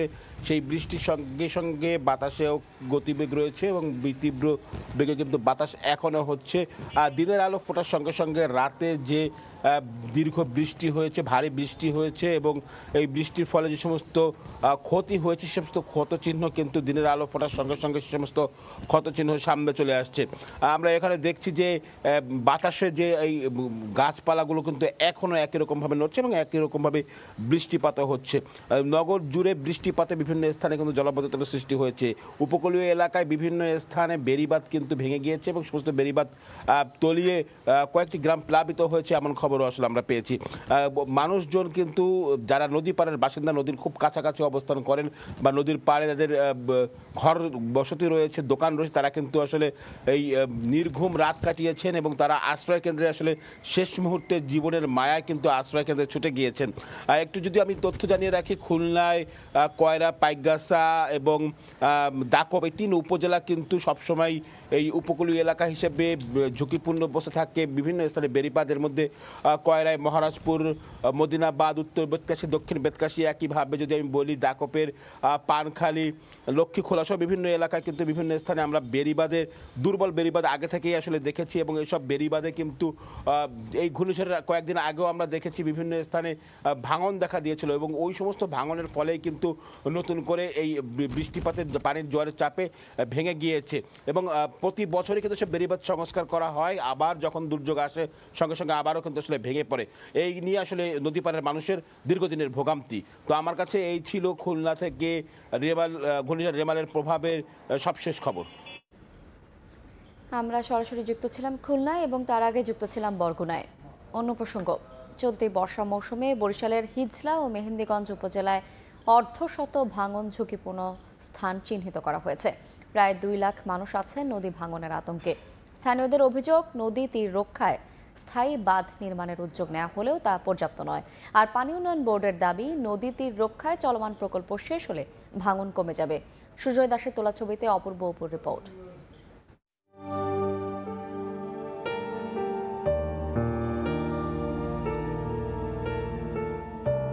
নদী ভাঙনের কবলে সবকিছু হারিয়ে দিশেহারা পান বিক্রেতা নান্নু হাওলাদার ও জেলে আশরাফ আলী হাওলাদার। 7 মাস আগে বরিশালের মেহেন্দিগঞ্জের জয়নগর ইউনিয়নের শরীফের চর এলাকার মেঘনা নদীর ভাঙনে বিলীন হয়েছে ভিটেমাটি। ঘরের যেটুকু ধ্বংসাবশেষ ছিল তাই জোড়াতালি দিয়ে শরীফের চর সরকারি প্রাথমিক বিদ্যালয়ের ভবনের নিচে খুপড়ি ঘরে মানবেতর জীবনযাপন করছেন তারা। নদীতে ভাঙ্গা লেগে গেছে, কি করবার দিশা বিশা না পাইয়া এখানে আশ্রয় নিলাম। আমরা এই জায়গায় অনেক খুব কষ্টে আছি, আমাকে জায়গা জমি নেই। সরকারের দ্বারা আমার দাবি আমার যে একটা ঘর দেয়, আমি যে কোনো থাকতে পারি। শুধু এই 2টি পরিবার নয়, চলতি বছরে প্রথম 5 মাসে জয়নগর ইউনিয়নে মেঘনা নদীর ভাঙনে ভিটেমাটি হারিয়েছে 220 পরিবার। ইউনিয়নের 9টি ওয়ার্ডের 5টি মেঘনায় হারিয়ে গেছে। চলতি বর্ষা মৌসুমে আবারও নদী ভাঙনের শঙ্কায় আতঙ্কে দিন কাটাচ্ছে তারা। বসত বিটা থেকে আমরা উদ্বাস্ত হয়ে যাচ্ছি। রোজ 200 বাড়ি বিলীন হয়ে যাইতে আছে এবং মানুষ নিঃস্ব হয়ে গেছে। শিক্ষা ব্যবস্থা পুরাই ভেঙে পড়ছে নদীটার কারণে। সুতরাং আমরা অতি সত্বর আমাদের গভর্নমেন্টের কাছে অনুরোধ হচ্ছে যে এটা যাতে একটা পদক্ষেপ নেওয়া হয়। 9টি ওয়ার্ডের ভিত্তিতে 5টি গ্রামে নদীর গর্ভে প্রায় 70-80% নদীর গর্ভে বিলীন হয়ে গেছে। বরিশাল জেলার মেহেন্দিগঞ্জ ও হিজলা উপজেলার প্রায় 21টি গ্রাম নদীগর্ভে বিলীন হয়েছে। সংকট মোকাবিলায় উপজেলার পুরানো হিজলা থেকে হরিনাথপুর পর্যন্ত 8.26 কিলোমিটার নদী তীর রক্ষায় স্থায়ী বাঁধ নির্মাণে 628 কোটি টাকার প্রকল্প কাজ চলছে। স্থানীয় সংসদ সদস্যের দাবি, ভাঙনের হাত থেকে বাঁচাতে জরুরি প্রকল্প দরকার এখানে। হিজলা বাস অংশে 3টি প্যাকেজের কাজ চলমান রয়েছে, আর তাছাড়া হরিনাথপুরের অংশে 7টি প্যাকেজের কাজ দরপত্র মূল্যায়ন প্রক্রিয়াধীন। সামনে শীঘ্রই বাকি প্যাকেজগুলো মূল্যায়ন করাতে কাজ শুরু হবে। এখানে স্থায়ী রক্ষাবাদ দরকার এবং ক্ষতিগ্রস্ত মানুষের পুনর্বাসনের জন্য প্রকল্প দরকার, অর্থ দরকার। আমি ত্রাণ মন্ত্রণালয়ে যোগাযোগ করেছি, পানি সম্পদ মন্ত্রণালয়ে যোগাযোগ করেছি, মন্ত্রী মহোদয়গণ আশ্বাস দিয়েছেন। পানি উন্নয়ন বোর্ডের তথ্য, জেলার 10টি উপজেলায় অর্ধশত ভাঙন অধিক ঝুঁকিপূর্ণ স্থান চিহ্নিত করা হয়েছে। এর মধ্যে হিজলা ও মেহেন্দিগঞ্জ উপজেলায় ভাঙন ঝুঁকিপূর্ণ স্থান আছে 30টির বেশি। অপূর্ব অপু, সময় সংবাদ, বরিশাল। বরিশালে নির্মাণাধীন বিশেষায়িত শিশু হাসপাতালটির নির্ধারিত সময়ের পর আরও 5 বছর মেয়াদ বাড়িয়েও নির্মাণ কাজ শেষ হয়নি। ঠিকাদার ও প্রকল্প বাস্তবায়ন সংস্থার দাবি, জমি অধিগ্রহণ প্রক্রিয়ায় জটিলতা, করোনা মহামারী ও নকশায় বারবার পরিবর্তনের কারণে দেরি হচ্ছে। তবে এতে ক্ষুব্ধ চিকিৎসকরা। সুজয় দাসের তোলা ছবিতে অপূর্ব অপুর আরও একটি রিপোর্ট। কোথাও চলছে বিদ্যুৎ সংযোগের কাজ, আবার কোথাও চলছে জানালা তৈরির কাজ। এখনো সংযোগ স্থাপন করা হয়নি লিফটের। 2017 সালে বরিশাল নগরীর আমানতগঞ্জে শুরু হওয়া 200 শয্যার শহীদ সুকান্তবাবু শিশু হাসপাতালটির নির্মাণ কাজ শেষ হবার কথা ছিল 2019 সালে। নির্ধারিত সময়ের পর 5 বছর মেয়াদ বাড়িয়ে 2024 সালের জুনে হস্তান্তরের কথা থাকলেও তা নিয়ে সংশয় দেখা দিয়েছে। ঠিকাদার প্রতিষ্ঠান ও গণপূর্ত অধিদপ্তরের দাবি, করোনা মহামারী, নকশায় পরিবর্তন সহ নানা জটিলতায় নির্মাণ কাজে দেরি হয়েছে। তবে এরই মধ্যে 98% কাজ সম্পন্ন হয়েছে। ডিজাইন, ড্রয়িং সমস্ত কিছু পাইতেই আমাদের বিলম্ব হয়েছে এবং কাজ শুরু করার পর মহামারী করোনা দেখা দেওয়ার সময় কাজ কিছুকাল বন্ধ ছিল। এই সব কিছু মিলেই আসলে সময়টা ব্যাপ্তিটা একটু বড় হয়ে গেছে। আশা করি এই জুন মাসের মধ্যে কাজ সম্পন্ন করতে পারবো এবং প্রত্যাশিত সময় থেকে আমরা হস্তান্তর করতে পারবো। বরিশাল বিভাগের সবচেয়ে বড় শেরেবাংলা মেডিকেল কলেজ হাসপাতালে শিশু ওয়ার্ডে 36 শয্যা। জায়গা সংকুলান না হওয়ায় একই বেডে 2 জন কিংবা মেঝেতে শুয়ে নিতে হয় চিকিৎসা। প্রতিদিন বহির্বিভাগে লেগে থাকে শিশু রোগীর ভিড়। এমন অবস্থায় দ্রুত নির্মাণাধীন শিশু হাসপাতালটির কার্যক্রম শুরুর দাবি খোদ চিকিৎসকদেরই। টোটাল বরিশালের শিশুদের চিকিৎসার জন্য আর কোনো প্রতিষ্ঠান নাই। যত দ্রুত সম্ভব এই হাসপাতাল চালু করা যায় তার জন্য মাননীয় প্রধানমন্ত্রীর কাছে অনুরোধ জানাইতেছি। স্বাস্থ্য বিভাগের দাবি, শহীদ সুকান্তবাবু শিশু হাসপাতালটির নির্মাণ কাজ দ্রুত শেষ করতে উদ্যোগ নিয়েছেন তারা। চলতি বছরে চিকিৎসক, নার্স ও স্টাফ নিয়োগ দেওয়ার পাশাপাশি চিকিৎসা কার্যক্রম চালু করার কথা জানান বিভাগীয় স্বাস্থ্য পরিচালক। হাসপাতাল হস্তান্তরের সাথে সাথে আমি উর্ধ্বতন কর্তৃপক্ষ, আমি বলতে চাই মন্ত্রণালয় এবং অধিদপ্তর সাথে যোগাযোগ করে খুব দ্রুত সম্ভব এখানে জনবল যাতে পদায়ন করা যায় এবং কার্যক্রম শুরু করা যায় সেজন্য আমি দ্রুত ব্যবস্থা নেব। 19,48,53,051 টাকা ব্যয় হচ্ছে অত্যাধুনিক শিশু হাসপাতালটি। প্রথম তলায় থাকবে জরুরি রেডিওলজি, ডায়াগনস্টিক ও ওষুধ সরবরাহ বিভাগ। দ্বিতীয় তলায় বহির্বিভাগ, থেরাপি, ডায়াগনস্টিক ও প্যাথোলজি বিভাগ। তৃতীয় তলায় থাকবে neonatal ICU, operation block, conference room, অস্ত্রোপচার পরবর্তী সেবা ব্লক। চতুর্থ তলায় থাকবে প্রশাসনিক ব্লক, সাধারণ শিশু ward, neonatal care unit, canteen, অস্ত্রোপচার ব্লক ও সম্মেলন কক্ষ। অপূর্ব অপু, সময় সংবাদ, বরিশাল। মেয়াদ শেষ হলেও এখনও শেষ হয়নি ঝালকাঠি সদরের বীর নিবাস প্রকল্পের নির্মাণ কাজ। প্রথম ধাপে 49 জনের মধ্যে 15 জনকে বাড়ি বুঝিয়ে দেওয়া হলেও এখনও অনেক কাজ বাকি বলে জানান সুবিধাভোগীরা। আর দ্বিতীয় ধাপের মেয়াদ শেষের দিকে হলেও বাকি এখনও 70%। পলাশ রায়ের পাঠানো তথ্য এবং শামীম হোসেনের ছবি নিয়ে রিপোর্ট। সম্প্রতি ঝালকাঠি সদর উপজেলায় অসচ্ছল 108 জন বীর মুক্তিযোদ্ধার জন্য আবাসন প্রকল্প বীর নিবাস বরাদ্দ দেয়া হয়। প্রথম ধাপে 49 এবং দ্বিতীয় ধাপে 2% জায়গা সহ ঘর পাবেন 59 জন। প্রথম ধাপের বীর নিবাসের নির্মাণ কাজ 2023 সালের সেপ্টেম্বরে শুরু হয়ে চলতি বছরের 31 মার্চ শেষ হওয়ার কথা ছিল, কিন্তু এখনো বাকি অনেক কাজ। মাত্র 15টি পরিবারকে বাড়ি বুঝিয়ে দেয়া হলেও এখনো কাজ অসমাপ্ত। আর বাকি 34 জন কাজ শেষ করার জন্য ধর্ণা দিচ্ছেন প্রকল্প অফিসে। এদিকে দ্বিতীয় ধাপের কাজ চলতি বছর জানুয়ারিতে শুরু হয়ে জুলাইয়ে শেষ হওয়ার কথা রয়েছে, অথচ শেষ হয়েছে মাত্র 30% কাজ। প্রধানমন্ত্রী যে উপহারটা আমাদের দিচ্ছে কিন্তু সেটা আমাদের থাকার উপযোগী না। আমি যেটুক দেখছি ভাঙে ভেঙে পড়তেছে, সময় শেষ হয়ে যায় গেছে, অথচ আমার কাজ এখনো কমপ্লিট হয় নাই। আমরা এর মধ্যেই থাকতেছি। শিগগিরই নির্মাণ কাজ শেষ করে বাড়ি হস্তান্তরের আশ্বাস সংশ্লিষ্ট কর্মকর্তার। বীর মুক্তিযোদ্ধা মহোদয় যারা আছেন তারা যেগুলো কমপ্লেন আমাদের করেন টুকটাক, এগুলো আমরা ঠিকাদারের মাধ্যমে এগুলো দ্রুত রেকটিফাই করার আমরা ব্যবস্থা নিতেছি। বীর নিবাস প্রকল্পের প্রতিটি বাড়ি নির্মাণে ব্যয় ধরা হয়েছে প্রথম ধাপে 14 লাখ ও দ্বিতীয় ধাপে 18 লাখ টাকা। সময় সংবাদ, ঝালকাঠি। মাছের প্রজননের সঠিক সময়ে বঙ্গোপসাগরে 65 দিনের নিষেধাজ্ঞা দেওয়া হচ্ছে না। সম্প্রতি রাজশাহী বিশ্ববিদ্যালয় ও শেরেবাংলা কৃষি বিশ্ববিদ্যালয়ের এক যৌথ গবেষণায় এ তথ্য প্রকাশ পেয়েছে। 222 প্রজাতির মাছের উপর গত 7 বছর ধরে চলা গবেষণায় দেখা গেছে, সমুদ্রে মাছের প্রজনন এপ্রিলের মাঝামাঝি শুরু হলেও বাংলাদেশের সমুদ্র সীমায় নিষেধাজ্ঞা শুরু হয় 20 মে থেকে। নিষেধাজ্ঞার সময় পুনর্নির্ধারণ করার প্রয়োজন বলছেন গবেষকরা। সমুদ্রে মাছের উৎপাদন বাড়াতে 2015 সাল থেকে শুরু হয় 65 দিনের নিষেধাজ্ঞা। প্রতি বছর 20 মে থেকে 23 জুলাই পর্যন্ত সমুদ্রে মাছ ধরতে পারেন না জেলেরা। সমুদ্রে মাছের প্রজননকাল নিশ্চিত হতে বিশ্ব ব্যাংকের অর্থায়নে ও বাংলাদেশ কৃষি গবেষণা কাউন্সিলের তত্ত্বাবধানে গত 7 বছরে যৌথভাবে গবেষণা করেন রাজশাহী বিশ্ববিদ্যালয় ও শেরেবাংলা কৃষি বিশ্ববিদ্যালয়ের একদল গবেষক। তাদের মতে সমুদ্রে অধিকাংশ মাছের প্রজনন শুরু হয় এপ্রিলের মাঝামাঝি থেকে, অথচ বাংলাদেশে নিষেধাজ্ঞা শুরু হয় 20 মে থেকে।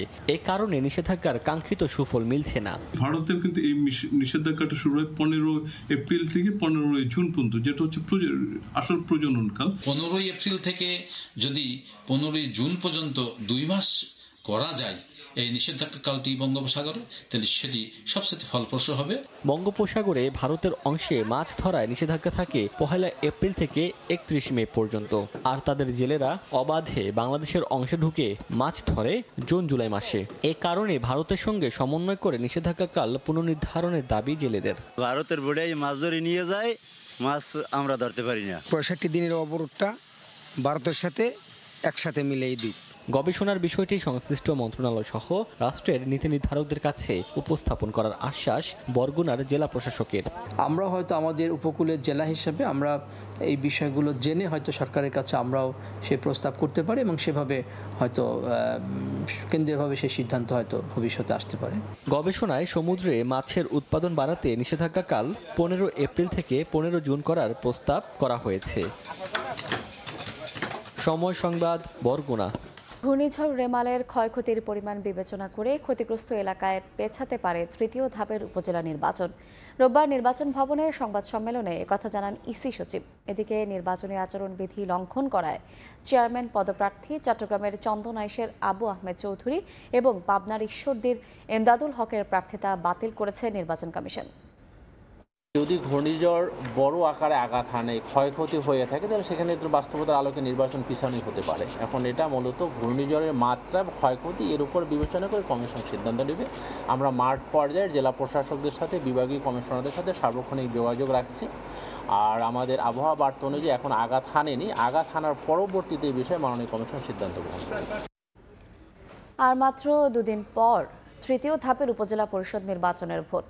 প্রচারণার সুযোগ থাকছে সোমবার মধ্যরাত পর্যন্ত। শেষ মুহূর্তে তাই তোড়জোড় প্রার্থীদের।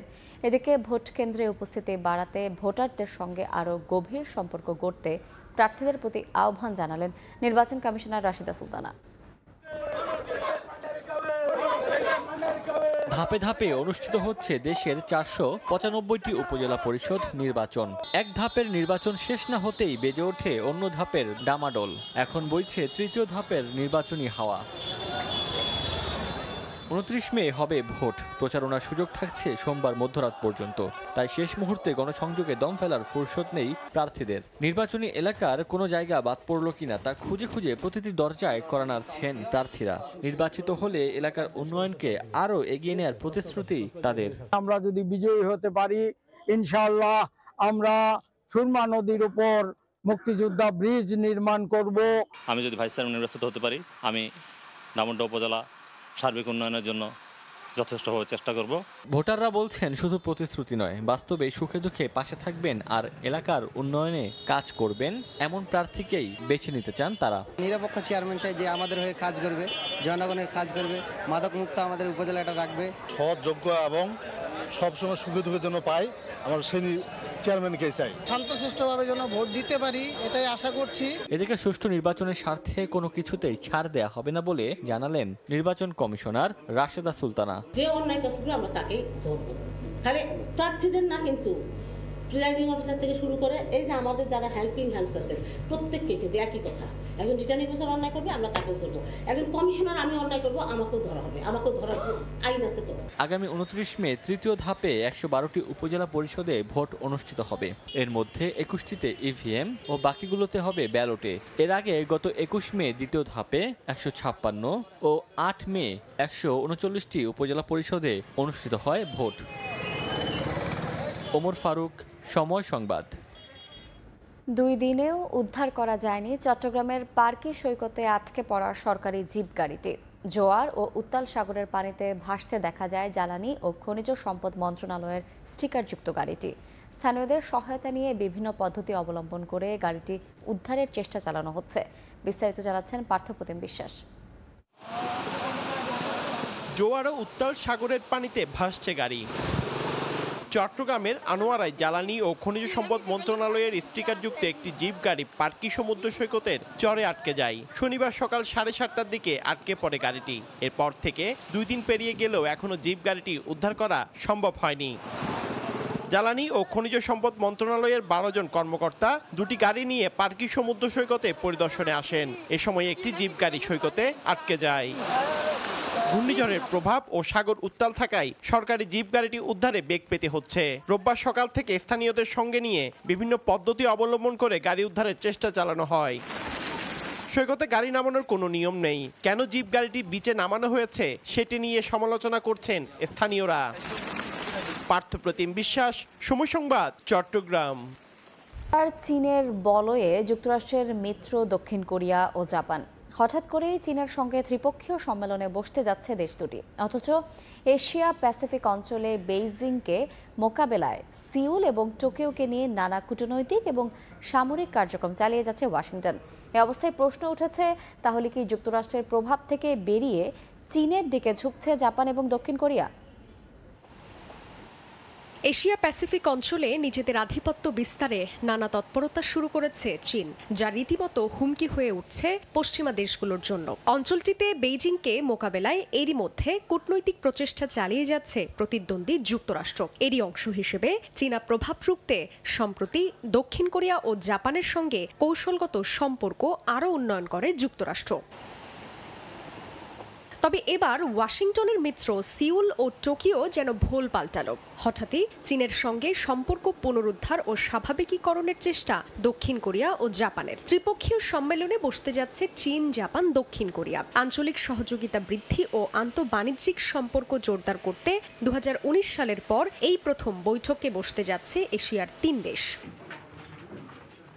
রোববার সিউলে চীনা প্রধানমন্ত্রী লি কিয়াং ও দক্ষিণ কোরিয়ার প্রেসিডেন্ট ইয়ন সুক ইয়োল দ্বিপক্ষীয় বৈঠকে বসেন। এ সময় দুদেশের মধ্যে বাণিজ্যিক সহযোগিতা ছাড়াও আন্তর্জাতিক ইস্যুতেও আলোচনা হয়। এমনকি একই দিন জাপানের প্রধানমন্ত্রী ফুমিও কিশিদা ও দক্ষিণ কোরিয়ার প্রেসিডেন্টও দ্বিপক্ষীয় বৈঠক করেন। এছাড়া সোমবারের ত্রিপক্ষীয় সম্মেলনে জলবায়ু পরিবর্তন, বাণিজ্য, প্রযুক্তি সহ দুর্যোগকালীন সহযোগিতা বিষয় অন্তর্ভুক্ত থাকবে বলে জানা গেছে।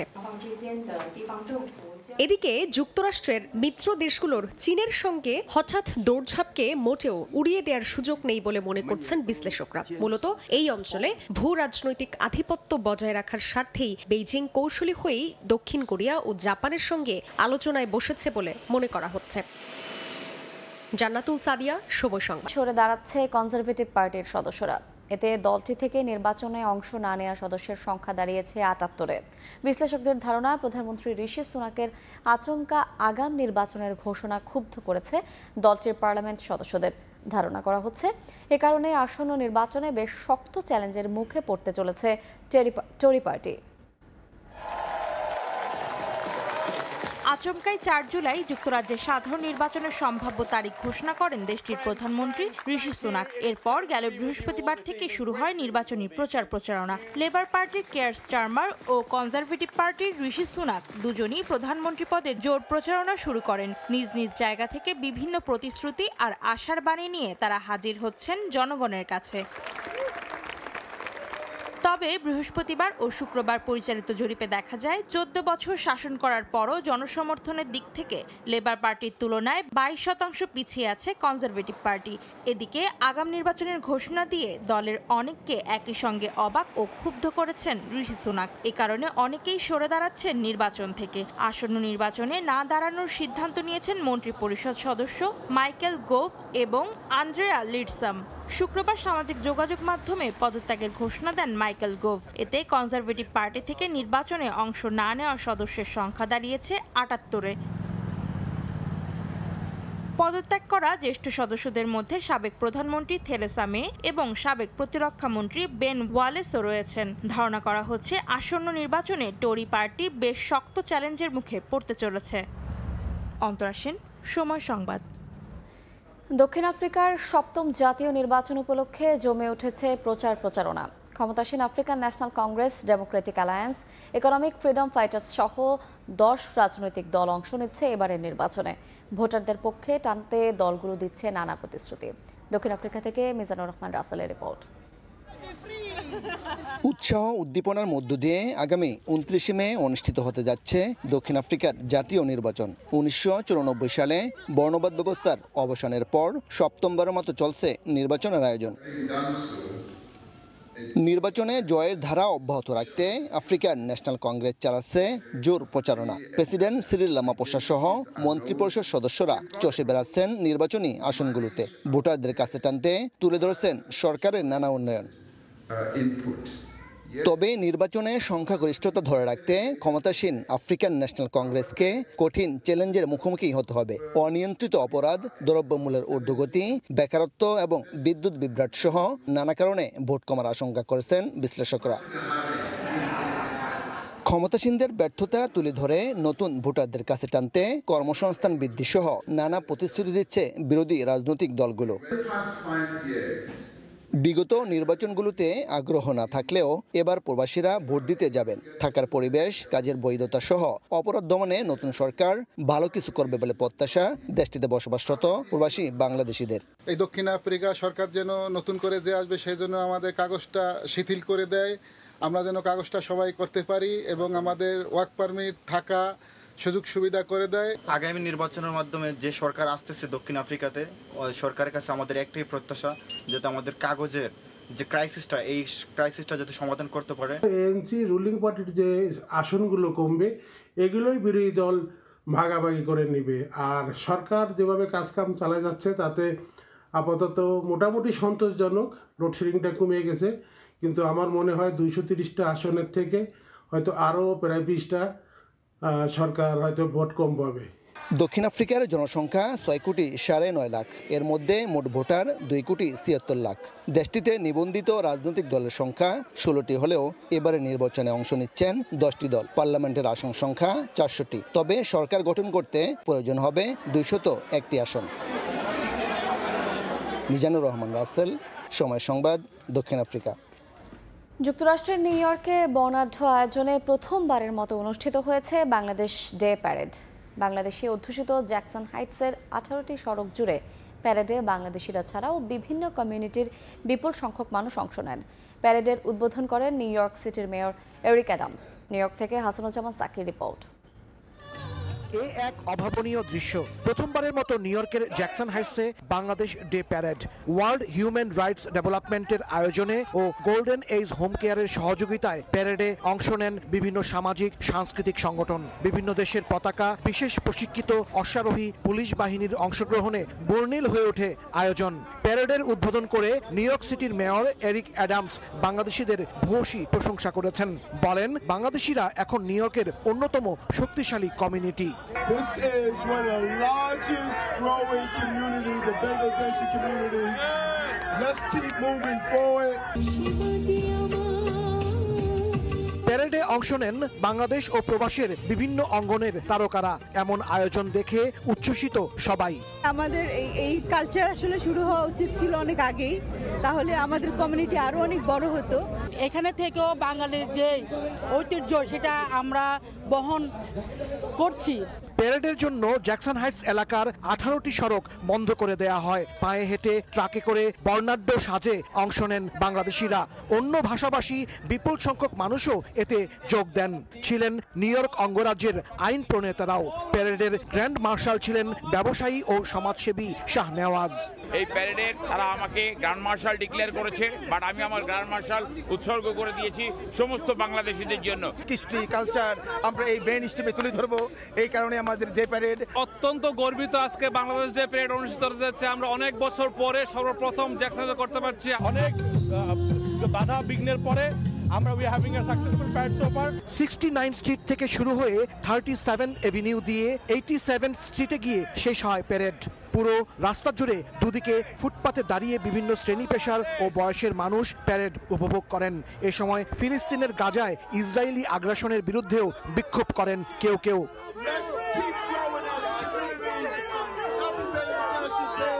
প্রবাসে যুক্তরাষ্ট্রে বিশেষ করে এই নিউ ইয়র্কে প্রথমবারের মতো বাংলাদেশ প্যারেড অনুষ্ঠিত হয়েছে।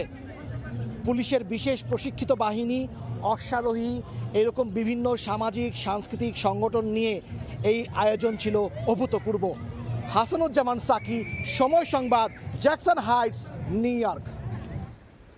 বিশ্বের অন্যান্য দেশের মতো জার্মানিতেও পালিত হলো বৌদ্ধ সম্প্রদায়ের সবচেয়ে পবিত্র শুভ বুদ্ধি পূর্ণিমা বা ভেসাক ডে। এদিন বৌদ্ধ ধর্মের প্রবর্তক গৌতম বুদ্ধের জন্ম, বিশেষ জ্ঞানলাভ ও মহাপরিনির্বাণের মতো 3টি বিশেষ কারণে তাৎপর্যপূর্ণ। দেশটির বৌদ্ধ বিহারগুলোতে ছিল ধর্মীয় নানা কর্মসূচি। জার্মানি থেকে বৌদ্ধ পূর্ণিমার বিস্তারিত জানাচ্ছেন বিটু বড়ুয়া। 26শে মে রোববার জার্মানি জুড়েই পালিত হয়েছে বৌদ্ধ সম্প্রদায়ের সবচেয়ে বড় ধর্মীয় উৎসব শুভ বুদ্ধ পূর্ণিমা বা বৈশাখী পূর্ণিমা। দিবসটি উদযাপনে জার্মানির প্রতিটা প্রদেশের বৌদ্ধ বিহারগুলোর মতো রাজধানী বার্লিনের সবচেয়ে পুরনো ঐতিহাসিক বৌদ্ধ বিহার ডাস বুদ্ধিস্টিস হাউসে নামে সর্বস্তরের উপাসক উপাসিকাদের ভিড়। বিহারটিতে বাংলাদেশি প্রবাসী বৌদ্ধ ছাড়াও Sri Lanka, Vietnam, Japan, Korea, Bharat, Nepal, Russia সহ ইউরোপের নানা দেশের নাগরিক ছাড়াও স্থানীয় জার্মানরাও অংশ নেয়। এদিন ধর্মীয় নানা কর্মসূচির মধ্যে ছিল ভিক্ষু সংঘের পিণ্ডাচরণ, শীল গ্রহণ, ভিক্ষু সংঘের উদ্দেশ্যে দান, ভাবনা অনুশীলন, ত্রিপিটক থেকে ধর্মদেশনা, বিশ্ব শান্তির জন্য সমবেত প্রার্থনা ও সূত্রপাঠ এবং পুণ্যদান। Everyone find peace and happiness. Bangladesh ছেড়ে প্রবাসে এসেও স্থানীয় জার্মানদের মতো তথাগত সম্যক সম্বুদ্ধের অহিংস ধর্ম ও নীতিকে ধারণ করে দানশীল ভাবনা এই ত্রিবিধ পুণ্যকর্ম সঞ্চয় করতে পেরে খুশি প্রবাসীরা। আমরা যেভাবে বাংলাদেশে উদযাপন করতাম, জার্মানিতে এত দূরে এসেও আমরা তার ব্যতিক্রম ঘটেনি। আমরা চেয়েছি যে বাংলাদেশের সকল বৌদ্ধ যারা এখানে আছেন এবং অন্যান্য দেশে যারা বৌদ্ধ আছেন তাদেরকে সবাইকে মিলে একসাথে আমরা বৌদ্ধ পূর্ণিমা উদযাপন করতে। বুদ্ধ পূর্ণিমা উপলক্ষে আমরা সকাল থেকে বিভিন্ন ধর্মীয় কার্যক্রম সম্পাদন করেছি। বিকেলে ধর্মীয় আলোচনায় উঠে আসে বিশ্বে শান্তি প্রতিষ্ঠা ও হানাহানি বন্ধে বুদ্ধের প্রচারিত ধর্মের বাস্তবিক প্রাসঙ্গিকতা। একমাত্র বুদ্ধই প্রথমবার উচ্চারণ করেছিলেন শুধু মানবী নয়, জগতে সকল প্রাণী সুখী হোক। পাশাপাশি লোভ, দেশ, মোহের ঊর্ধ্বে উঠে সকল পরিস্থিতিতে মৈত্রী চিত্তে অবস্থান করার নীতিতে জীবন পরিচালিত করার পথ দেখিয়ে গেছেন পরম করুণাময় গৌতম সম্যক সম্বুদ্ধ। অবিদ্যা, অজ্ঞানতা আর কুসংস্কারকে জয় করে শীল, সমাধি, প্রজ্ঞার মাধ্যমে জ্ঞানের আলোয় প্রদীপ্ত হয়ে বুদ্ধের সেই মৈত্রী বাণী ছড়িয়ে পড়ুক বিশ্বের সবখানে, এমন প্রত্যাশা সকলের। জার্মানির বার্লিন থেকে সবাইকে শুভ বুদ্ধ পূর্ণিমার শুভেচ্ছা জানিয়ে বিটু বড়ুয়া, সময় সংবাদ। বৈধ পথে রেমিটেন্স প্রেরণকারীদের অনুপ্রেরণা দিতে দুবাই বাংলাদেশ কনস্যুলেট আয়োজন করল রেমিটেন্স অ্যাওয়ার্ড 2024। বাংলাদেশ সরকারের প্রবাসী কল্যাণ এবং বৈদেশিক কর্মসংস্থান প্রতিমন্ত্রী 81 জন সিআইপি এবং 51 জন বিভিন্ন ক্যাটাগরির সাধারণ প্রবাসী বাংলাদেশির হাতে এই পুরস্কার তুলে দেন। বিস্তারিত শিবলিয়া সাদিকের রিপোর্টে। বৈধ পথে রেমিটেন্স প্রেরণকারীদের অনুপ্রেরণা দিতে দ্বিতীয়বারের মতো বাংলাদেশ কনস্যুলেট দুবাই আয়োজন করল রেমিটেন্স অ্যাওয়ার্ড 2024। শনিবার রাতে এক জমকালো আয়োজনের মধ্য দিয়ে এই রেমিটেন্স অ্যাওয়ার্ড প্রদান করা হয়। 2021, 22, 23 সালে বাংলাদেশ সরকার নির্বাচিত 81 জন সিআইপি ও বিভিন্ন ক্যাটাগরিতে 51 জন সাধারণ প্রবাসী বাংলাদেশির হাতে এই রেমিটেন্স অ্যাওয়ার্ড তুলে দেওয়া হয়। এই সময় প্রধান অতিথি হিসেবে উপস্থিত ছিলেন বাংলাদেশ সরকারের প্রবাসী কল্যাণ ও বৈদেশিক কর্মসংস্থান প্রতিমন্ত্রী শফিকুর রহমান চৌধুরী। একজন মানুষ সম্মানিত হলে পরে অটোমেটিকলি সম্মানের অধিকারী হওয়ার জন্য তিনি কিছুটা কাজ করবেন এবং যারা সম্মানিত হয়েছেন তারা এই সম্মান রক্ষার্থে কাজ করে যাবেন, সেটা আমি বিশ্বাস করি। এখান থেকে যে রেমিটেন্স বাংলাদেশে প্রেরিত হয় তার সিংহভাগ তাদের এই কষ্টার্জিত অর্থ, তারা বৈধ পথে বাংলাদেশে অর্থ, এবং তাদেরকে সম্মান জানানোটা আমাদের দায়িত্ব। বাংলাদেশ সরকারকে অসংখ্য ধন্যবাদ আমাকে সিআইপি রেমিটেন্স অ্যাওয়ার্ড দেওয়ার জন্য। এভাবে যদি রেমিটেন্স অব্যাহত থাকে, বাংলাদেশের সমস্ত লেবারদের দ্বারা যারা আজকে আন্ডারে টাকা পাঠাচ্ছে, হুন্ডি করে টাকা পাঠাচ্ছে, এই হুন্ডির প্রভাবটা বন্ধ হবে বলে আমি বিশ্বাস করি। সাধারণ প্রবাসীদের মধ্য থেকে 51 জন রেমিটেন্স অ্যাওয়ার্ড প্রাপ্তদের মধ্যে রয়েছে নিম্ন বেতনধারী সাধারণ প্রবাসী, উচ্চ বেতনধারী প্রবাসী, ব্যবসায়ী, নারী উদ্যোক্তা, সাধারণ নারী কর্মী, বিভিন্ন পেশাজীবী, বিশেষ করে ডাক্তার, ইঞ্জিনিয়ার, ব্যাংকার ও সাংবাদিক। বাংলাদেশ কনস্যুলেট প্রাঙ্গণে আয়োজিত এই অনুষ্ঠানে পুরস্কার প্রাপ্ত প্রবাসী ছাড়াও কমিউনিটির বিশিষ্ট ব্যক্তিরা উপস্থিত ছিলেন। এই অনুষ্ঠানের উদ্দেশ্যই হচ্ছে আপনার বৈধ পথে রেমিটেন্স পাঠাতে উৎসাহ করা। আমি মনে করি একটা শুভ এটা একটা শুভ উদ্যোগ। বাংলাদেশের যেসব মিশন পৃথিবীর বিভিন্ন দেশে অবস্থিত, আমি আশা করব সেই সব মিশনের প্রধানেরাও এই ধরনের উদ্যোগ গ্রহণ করবেন। এইভাবে এই বাংলাদেশ কনসুলেট যদি কন্টিনিউ করে থাকে তাহলে আগামীতে রেমিটেন্সের প্রভাব অনেকাংশে বৃদ্ধি পাবে। অনুষ্ঠানে সভাপতিত্ব করেন বাংলাদেশ কনসুলেটের consul general BM Jamal Hossain. উপস্থিত ছিলেন দেশটিতে নিযুক্ত রাষ্ট্রদূত আবু জাফর। এদিকে এই ধরনের আয়োজনের ফলে সংযুক্ত আরব আমিরাত থেকে রেমিটেন্স প্রবাহ অনেক বেড়েছে বলে মনে করেন সংশ্লিষ্টরা। তবে দেশে রেমিটেন্স যোদ্ধাদের জানমালের নিরাপত্তা দিতে পারলে রেমিটেন্স প্রবাহ আরো বাড়বে বলে মত তাদের। শিবলি আল সাদিক, সময় সংবাদ, সংযুক্ত আরব আমিরাত। শুরু হয়েছে বাংলাদেশ টাইগার্সের বিশেষ ক্যাম্প। পর্যায়ক্রমে 3 ভেন্যুতে ক্যাম্প হবে ঢাকা, সিলেট আর চট্টগ্রামে, যেখানে জাতীয় দলের জন্য ক্রিকেটারদের প্রস্তুত করার পাশাপাশি কাজ করা হবে ব্যক্তিগত স্কিল উন্নয়নে। চলতি বছরের বাকি 8টি টেস্ট আর আগামী বছর আসন্ন চ্যাম্পিয়ন্স ট্রফিকে সামনে রেখে লাল আর সাদা বলের জন্য আছে বিশেষ পরিকল্পনা। যদিও প্রথম দিন ব্যক্তিগত কারণে ক্যাম্পে যোগ দেননি নাসুম আর সাইফুদ্দিন। এক্সেপ্ট নাসুম এবং সাইফুদ্দিন, এটা মেইনলি হচ্ছে পার্সোনাল ট্রেনিং। দুই দেশের 1000 কিলোমিটারের দূরত্ব কিংবা সময়ের হেরফের তো আছেই। যুক্তরাষ্ট্রে যখন মধ্যরাত, তখন হোম অফ ক্রিকেটে ভিন্ন প্রস্তুতি মিরাজ বিজয়দের। 2-2 4 মিলে গেলে এদেরও মিলতে পারত বিশ্বকাপের টিকিট। যারা সংক্ষিপ্ত সংস্করণে সাদা বলকে আগেই বলেছেন গুড বাই কিংবা আছেন শুধুমাত্র সাদা পোশাকের বিবেচনায়, সেই মুশফিক, মুমিনুলরাও আছেন প্রস্তুতির তালিকায়। আছেন জাকির, সোহান, দীপুর, রনি, ইমনরা। আনুষ্ঠানিকভাবে শুরু হলো চলতি বছরের বাংলাদেশ টাইগার্সের ক্যাম্প। প্রথম দিন তালিকায় থাকা 21 ক্রিকেটারের মধ্যে অনুশীলনে ছিলেন না কেবলই নাসুম আহমেদ আর সাইফুদ্দিন। দুজনের কারণটাই ব্যক্তিগত। 3টা ফেজে হবে। প্রথম ফেজ যেটা হচ্ছে ঢাকাতে, যেটা আপনার 30 তারিখ পর্যন্ত। সেকেন্ড ফেজ হবে সিলেটে এবং থার্ড ফেজ হবে হচ্ছে চিটাগংয়ে। থার্ড ফেজে চিটাগংয়ে হবে, সেটা আপনার 2টা ভাগে হবে, যেহেতু ওইখানে নাম্বার অফ ডেজ বা ডিউরেশনটা একটু লম্বা হবে। আগে যেটা ছিল এইচপি এবং টাইগার্স খুব সিমিলার প্রোগ্রাম ছিল। এখন যেটা হচ্ছে পিওরলি যারা ন্যাশনাল পুলের মধ্যে আছে, রিসেন্টলি খেলতে পারে এরকম প্লেয়ার নিয়ে আসলে টাইগার্সের প্রোগ্রাম শুরু হয়েছে এবং সারা বছর আমরা এটা প্র্যাকটিস করব। চলতি বছর আরো 8টি টেস্ট ম্যাচ খেলবেন টাইগাররা। ক্রিকেটারদের ব্যক্তিগত স্কিলের উন্নতির পাশাপাশি ম্যাচের জন্য প্রস্তুত রাখা সবই হবে এখানে। বিশ্বকাপের স্ট্যান্ড বাই থাকা 6 ক্রিকেটার কিংবা আগামী বছরের চ্যাম্পিয়ন্স ট্রফি নিয়েও আছে আলাদা পরিকল্পনা।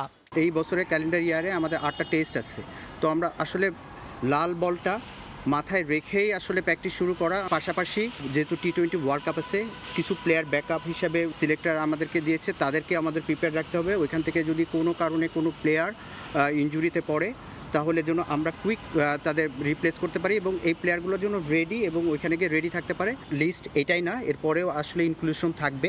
কিছু প্লেয়ার দিবে যারা ওয়ানডেতে আসলে এই টিমের মধ্যে থাকতে পারে, তো সেই ক্ষেত্রে আমরা তাদেরকে সেভাবে প্র্যাকটিস করাবো। সিলেট পর্বে বাড়তে পারে ক্রিকেটারের সংখ্যা, যোগ দিতে পারেন মোসাদ্দেক, সাইফ হাসানরা। সারা বছরই বিশেষ এই প্রোগ্রামের আওতায় ক্রিকেটারদের জাতীয় দলের আবহ দিতে চায় বিসিবি। মাহবুব রিমন, সময় সংবাদ, ঢাকা। এই পর্যায়ে শীর্ষ সংবাদগুলো জানিয়ে দিচ্ছে আরেকবার।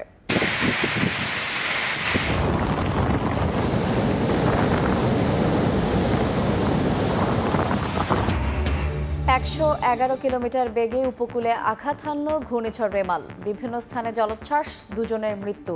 কলকাতায় প্রাণ গেছে 1 জনের।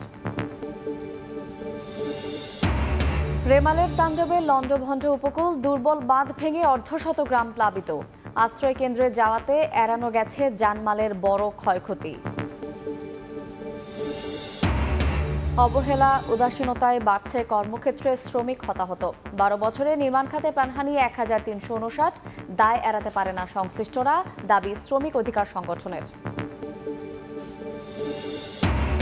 দৈনন্দিন ব্যয়ে স্বস্তি মিললেই বাজেট নিয়ে খুশি সাধারণ মানুষ। দ্রব্যমূল্য নিয়ন্ত্রণে রাখতে বাড়তে পারে মূল্যস্ফীতির লক্ষ্যমাত্রা, নেতিবাচক মত অর্থনীতিবিদদের।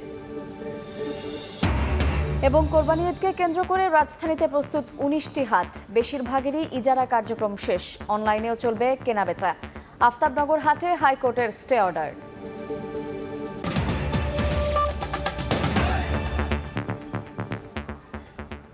এই ছিল ভোরের সময়, এরপর দেখবেন সকালের সময়। সঙ্গে থাকবেন সহকর্মী তোহা খান তামিম। ইমা, আপনাকে ধন্যবাদ। সকালের সময় নিয়ে ফিরছি কিছুক্ষণ পরেই, সঙ্গে থাকুন সময়ের।